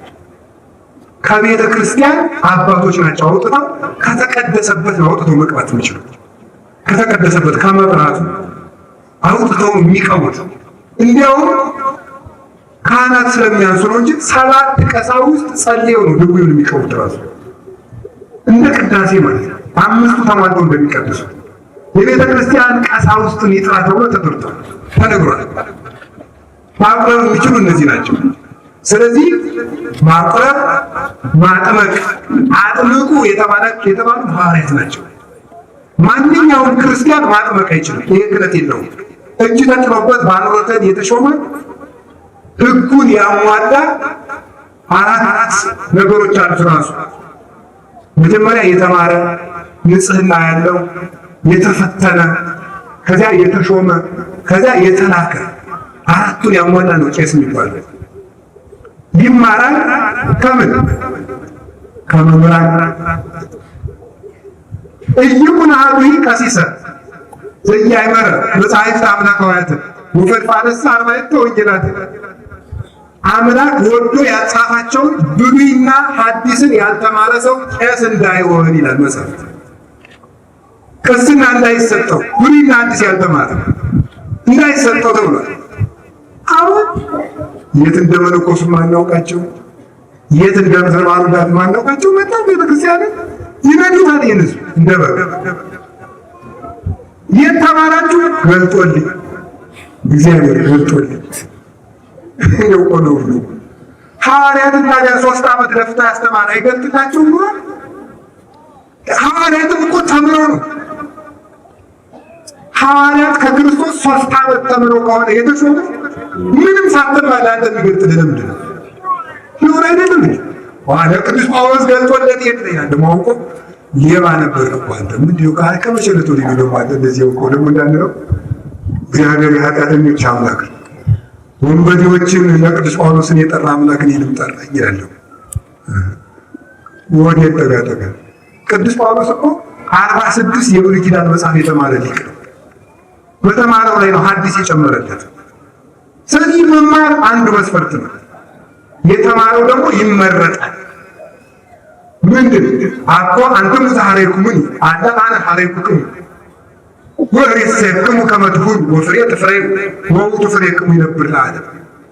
ዮሐንስ ወንጌል ምዕራፍ 15 ላይ እናንተ አልመረጣችሁኝም እኔ መረጥኳችሁ እንጂ ክህነት በእግዚአብሔር ምርጫ ነው እንጂ ሰው እኔ ካህን ልሁን ብሎ ካህን ሆነ ይችላል።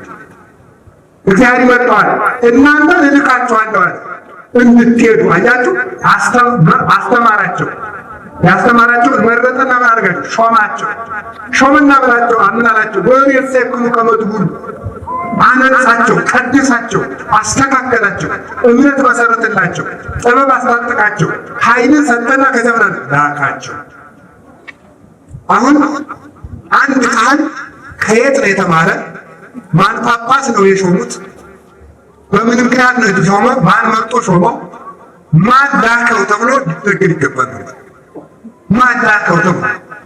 ስለዚህ ክርስቶስ መረጠ፣ አስተማረ፣ ሾመ፣ ላከ፣ አጥምቋል።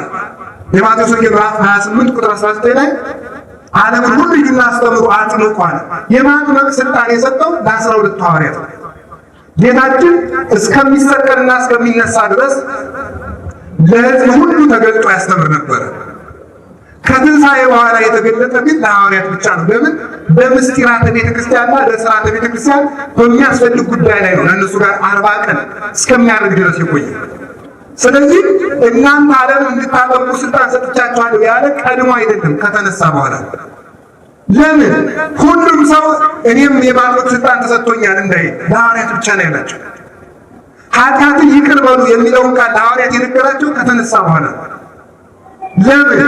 ሁሉም ሰው እኔም ኃጢአትን ማስተስር ይችላለሁ እንዳይል። ስለዚህ ይሄ ክህነት የተሰጠው ለተመረጡ አባቶቻችን ነው። ሐዋርያት ነበር ያጠምቁ የነበሩት። የሐዋርያት ደቀ መዛሙርት ከሆኑ ደግሞ ሐዋርያት የሾሟቸው ያጠምቁ የነበሩት። ከዚህ የተነሳ ነው። ከቃሉ ጋር ናችሁ? ከቃሉ ጋር ናችሁ? እግዚአብሔር ከሁላችን ጋር ይሁን። ጢሞቴዎስን ሾሜላችኋለሁ፣ ቲቶን ሾሜላችኋለሁ እያለ ለሚላቸው ለምን ይመስላችኋል? እገሌ ሾሜላችኋለሁ የሚለው ለምንድን ነው? ሁሉም ክርስቲያን በራሱ ጸጋን ገንዘብ ማድረግ ስለማይችል ነው። እይክለ ሰብነ ሲያጸጋ ለሊሁ ሰው ለገዛ ራሱ ጸጋን ገንዘብ ማድረግ አይችልም። በካህናት ሁለተኛው ክህነት የምን ክህነት ይባላል? ይህ ማሰር፣ መፍታት፣ ፈቶ መቅበር፣ ክርስትና ማንሳት፣ ማጥመቅ፣ ማቁረብ፣ ማጋባት፣ መፈወስ እንደዚህ ያለው ክህነት ያላቸው በድንግልና ዲቁና ለተሰጣቸው ሰዎች፣ ለተማሩ፣ ለተመረጡ፣ ለተሾሙ እሱ ሐዋርያትን ሾመ። ሐዋርያት የሾሙትን ስርዓተ ክህነት ይዞ ለመጣ ማለት ነው። ያ ቁልፍ የተሰጠው ሰው እሱ ይህንን ያደርጋል። ከዚያ ሰምን ቀረ። የህዝቡ ክህነት አለ። የእናንተ ክህነት ሊገራችሁ ብዬ ነው። የህዝቡ ክህነት ምንድን ነው ሲባል ካህን አገለገለ ነው። ካህን አገልጋይ ነው። ካህን አገልጋይ ነው። አላችሁ የላችሁ? አላችሁ? እግዚአብሔር ከሁላችሁ ጋር ይሁን። ህዝቡ ክህነት አለው። ሴቱም ወንዱም እኩል ክህነት አላችሁ። በዚህ ደስ ይበላችሁ። ያ ክህነት ምንድን ነው? ለማገልገል ነው። ለማገልገል ነው። ምንድን ነው የምናገለግለው? እግዚአብሔር ለማገልገል ሁሉም ሰው ካህን ነው።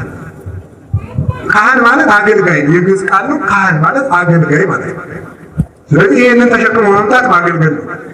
የታመመ መጠየቅ ማገልገል ነው። የታሰረ ማስፈታት ማገልገል ነው። አረጋውያንን መጦር ማገልገል ነው። ማስቀደስ ማገልገል ነው።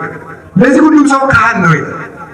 ሌላው ክርስቶስን መስዋዕት አድርጎ ለማቀበል ያኛው የሲመቱ ክህነት ወይም ደግሞ የአንብሮተ እዱ ክህነት ሲያስፈልግ ራስን ለመሰዋት ግን ሰው ለራሱ ካህን ነው ይላል። ማንን ለመሰዋት አልኳቸው? ራስን ለመሰዋት ይላል። ይህንን የተረጎመው ቅዱስ ዮሐንስ አፈወርቅ ተግሳጽ ላይ የተረጎመው የቅዱስ ጳውሎስን ሮሜ 12 ምዕራፍ 12 ቁጥር 1 ላይ ወንድሞቻችሁ ሆይ ሰውነታችሁን ንጹሕና ነውር የሌለበት መስዋዕት አድርጋችሁ ለእግዚአብሔር ታቀርቡ ዘንድ እለምናችኋለሁ ይላል። ሰውነታችሁን ንጹሕ መስዋዕት አድርጋችሁ ታቀርቡ ዘንድ። ስለዚህ ሰው ራሱን ለማቅረብ ራሱን ለመሰዋት እንደውም ምን ይላል? እንደ ብሉይ ኪዳን ሰዓት ይረዝማል፣ ጨርስ ሌላ ጉባኤ ያለኝ እንደውም እኔ የሚል መልእክት እየታየ ነው። ስለዚህ ምንድነው ብሉይ ኪዳን በብሉይ ኪዳን በግ ነበር መስዋዕት ወይፈን ነበርና ምን ይባላል? ድንጋዩ ይጸፈጸፋል። ከድንጋዩ ላይ ደግሞ ምን ይደረጋል? እንጨት ይረበረባል፣ በጉ ይታረዳል፣ እዚያ ላይ ይደረጋል። ከዚያ ሊቀ ካህናቱ ያቀርበውና እሳት ከሰማይ ወርዶ ይበላዋል። በዚያ መስዋዕቱን ተቀበለው ይባላል። ስለዚህ ምን ይባላል? ዛሬ ግን ይላል እንደ ምድጃው እንደ ድንጋዩ ልብ ነው ይላል። እንደ ድንጋዩ ልብ ነው። ሰው ደግሞ ራሱ ሊቀ ካህናት ይሆናል። ለዚህ ራሱ መስዋዕት ለማቅረብ የሚያርደው በግና ሙክት ደግሞ ምንድን ነው ይላል? ምሕረት ወሄሩና የዋሃት ወንጽህና ትዕግስት ወትሕትና ናቸው ይላል ቅዱስ ዮሐንስ አፈወርቅ። ስድስቱ ናቸው። እነዚህ ፍሪዳዎች ናቸው ይላል። ምሕረት ርኅራኄ 2፣ ከዚያስ ትዕግስት 3፣ ትሕትና 4፣ የዋህነት 5፣ ንጽህና 6። እነዚህ ምንድን ናቸው ይላል? እንጨቶች ናቸው። ይቅርታ እንጨቶች ናቸው፣ መረብረቢያዎች ናቸው። ፍሪዳው ምንድነው? ጸሎትና አገልግሎት ነው። ስለዚህ ሰውነቱን ምድጃ አድርጎ እነዚህን ደግሞ እንጨት አድርጎ ፍቅርን እሳት አድርጎ ይላል። ፍቅርን እሳት አድርጎ ይህንን የተቃጠለ መስዋዕት አድርጎ ለእግዚአብሔር መስዋዕት ያቀርባል። ስለዚህ ራሱን መስዋዕት አድርጎና ንጹሕ ጸሎት ለእግዚአብሔር ለማቅረብ ማንኛውም ክርስቲያን ለራሱ ካህን ነው ይላል። ስርየተ ኃጢአት ለማግኘትና ጸጋ እግዚአብሔርን ለመቀበል ግን ከቅዱሳን ሐዋርያት ስልጣን ጋር መሳተፍ ይገባል ማለት ነው። ይህንን ክህነት ልናከብረው ይገባል ለማለት ነው።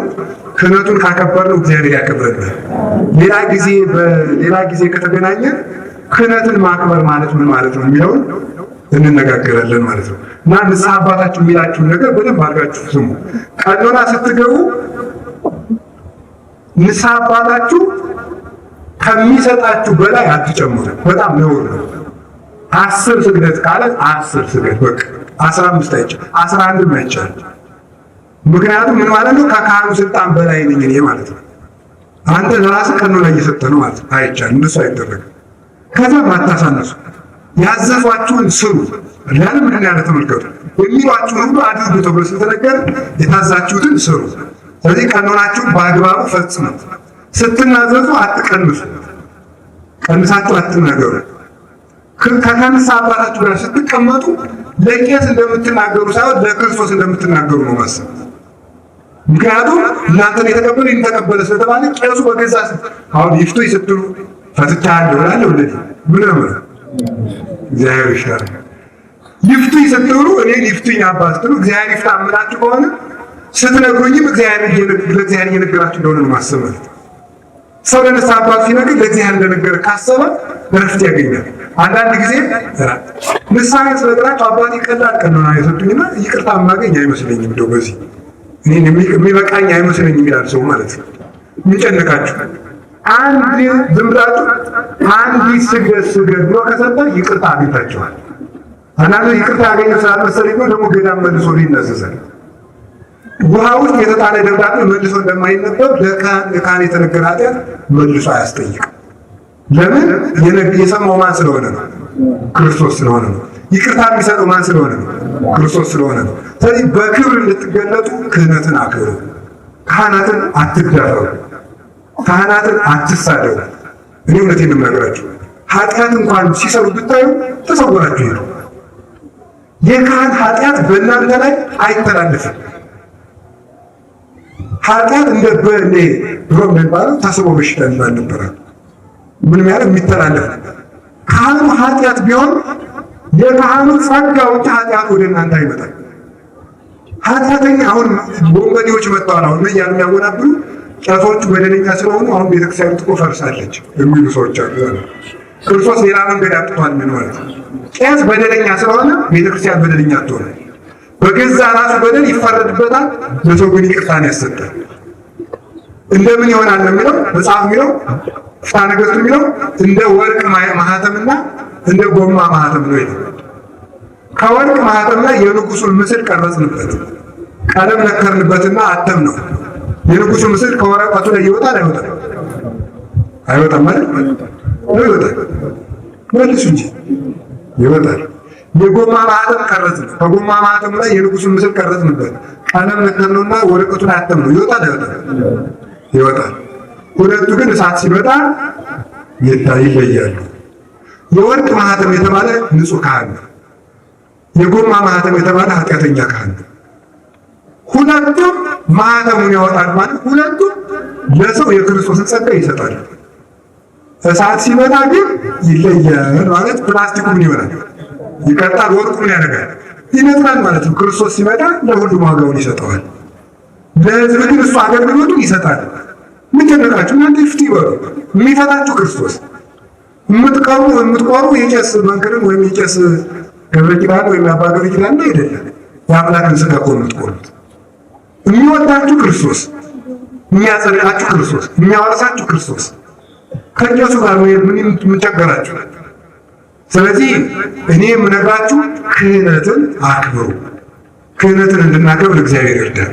አሁን ቄስ አሁን ለምሳሌ ስትሳለሙ ብዙዎቻችሁ የምትሳለሙ እኮ አንዳንድ ሰው አለ። ለምሳሌ እኔ በዚህ ሰዓት ለምሳሌ እኔ አድርጋችሁ ያታውቁ ምሳሌ ነው። እሺ ካየሁት ይሳለማል፣ ካላየሁት ግን ተመስገን አላየኝም አባ ብሎ ይሄዳል ማለት ነው። ለክህነቱ ክብር የላችሁም ማለት ነው። ለክህነቱ ሳይሆን ክብር ያላችሁ ለሰው ነው ማለት ነው። ስለዚህ ብትሳለሙ አትጠቀሙ ማለት ነው። ካልተሳለሙ ሊከፋቸው የለ መችስ ልሳለም እንጂ ብሎ እንደዚህ ብሎ በእግዚአብሔር ይቀልዳል እንዴ? ነውር እኮ ነው። ክህነቱን ኑሮ እኮ ካህን ብርቅ ነበር። ደፈር ነው ዲያብሎስም የደፈረ ጳጳሳትን መድፈር ሁሌ ቁጭ አርጎ መሳደብ። ጳጳስን ማየት ድሮ ክርስቶስን ማየት ነበር ብሉት ማለት ነው። አሁን ግን መሳደብ ለትልቅ ጀግንነት እየተወሰደ ነው። እና ክህነትን አክብሩ። ማንኛውም ካህን ቢሆን ክርስቶስን እንዳገኛችሁት እየቆጠራችሁ ሂዱ። እምነታችሁ ስርየትን ይሰጣችኋል። እናንተን የሰረጻችሁ ቄስ እንኳን ቢሆን ዝም ብላችሁ ተሳለሙ። ይወርድ ያ ማለት ግን ቤተክርስቲያን ስትዘረፍ ዝም ብላችሁ የሌባ ተባባሪ ሁኑ አላልኩም። ግን ማለት መፈልጌ ነው በካህን ኃጢአት ህዝብ አይጎዳም። ሰው የዘራውን ነው የሚያጭደው። እስኪ በሉ የኩሉ ጾሮ የጻውር በሉ እስኪ ግዝም በሉ አንዳንድ ቀን ወኩሉ በሉ ጾሮ ይጻውር ድገሙት። እስኪ ድገሙት። ይህንን ሳይረሳ የዛሬ ወር ላገኘው ሰው ሸልማለሁ። ወኩሉ በሉ ጾሮ ይጻውር ድገሙ። ወኩሉ ጾሮ እንደገና ሶስተኛ ወኩሉ ምን ማለት ነው? ገላትያ ምዕራፍ 6 ላይ ነው ያለው። ሰው ሁሉ የየራሱን ሸክም ይሸከማል ማለት ነው። ሰው ሁሉ ወርስኪ የየራሱን ሸክም ይሸከማል። ስለዚህ ቄሱ ኃጢአት ከሰራ ኃጢአቱ የማን ሸክም ነው? የራሱ። የሱ ሸክም ለኛ አይተላለፍብንም። ለኛ የእግዚአብሔር ቸርነት ይሰጣል። የራሱን ሸክም ይሸከማል ማለት ነው። ግን ደግሞ ለኛም ጸልዩልን፣ እግዚአብሔር በይቅርታው በቸርነቱ ያስበን። ስለዚህ የንስሐ መርሐ ግብር ነው ተብሏል። የንስሐ መርሃ ግብር የንስሐ አባትና የንስሐ ልጅ መርሃ ግብር እንደሆነ ስለተነገረኝ ንስሐ አባቶቻችሁ እንዲያስተምሯችሁ እኔ አንድ ያሳተምኳት መጽሐፍ አለች። እሷን መጽሐፍ ለእናንተ ንስሐ አባቶች አሁን በነፃ እሰጣለሁ ማለት ነው። መጽሐፏን አምጣትና ላሳይና ልጨርስ። እሷን መጽሐፍ ግን እንድትማረው ነው የሚስራም። ካላስተማሯችሁ ያው ለኔ ትነግሩኛላችሁ፣ ደሞዛቸውን እንዳቅድባቸው። እሺ ጭናት መጽሐፈ መድኃኒት። ስለዚህ ስለ ልጆች አስተዳደግ፣ ስለ ንስሐ አባትና ስለ ንስሐ ልጅ ግንኙነት፣ ስለ ቅዱስ ክህነት፣ ስለ ምንኩስና ጋብቻ ምን እንደሆነ ስለምትናገር እችን 17 አንቀጽ ነው ያለ። ሁላችሁም እዚህ ያሉት ንስሐ አባቶች እንዲያስተምሩ የቤት ስራ ሰጣለሁ። እናንተም ልትማሩ ቃል ትገባላችሁ። እሺ ነው የምትሉ? እሺ በሉ እንጂ ምትታረቁ ልትማሩ ይችል ደብተር ይዛችሁ ተምራችሁ ልጆቻችሁን እንድታስተምሩ ማለት ነው። ስለዚህ 10 በኋላ እኔ ሄዳለሁ። ስንት ካህናት ናቸው የዛሬው ንስሐ የተባሉ? 8 ጥሬ ነገረኝ። 8 ንስሐ አባቶች ናቸው ተብሏል። ለ8ቱ ይሄው ሰጥቻለሁ። 2 ይተርፋል። 2ቱን ደግሞ ለ4 አይና ጉባኤ ቤት ሰጥቻለሁ ማለት ነው። 2 10 ነው። በእሳቸው ጉባኤ ቤት ይቀመጣል ማለት ነው። በጸሎታችሁ አስቡኝ። ገብረ ኪዳን እባላለሁ። እንድታስተምሩ አባታችሁ እንድታስተምሩ እናንተ እንድትማሩ የሚያከብር ስራ ሰርተን ለመክበር ያልቃል። ወስብሐት ለእግዚአብሔር።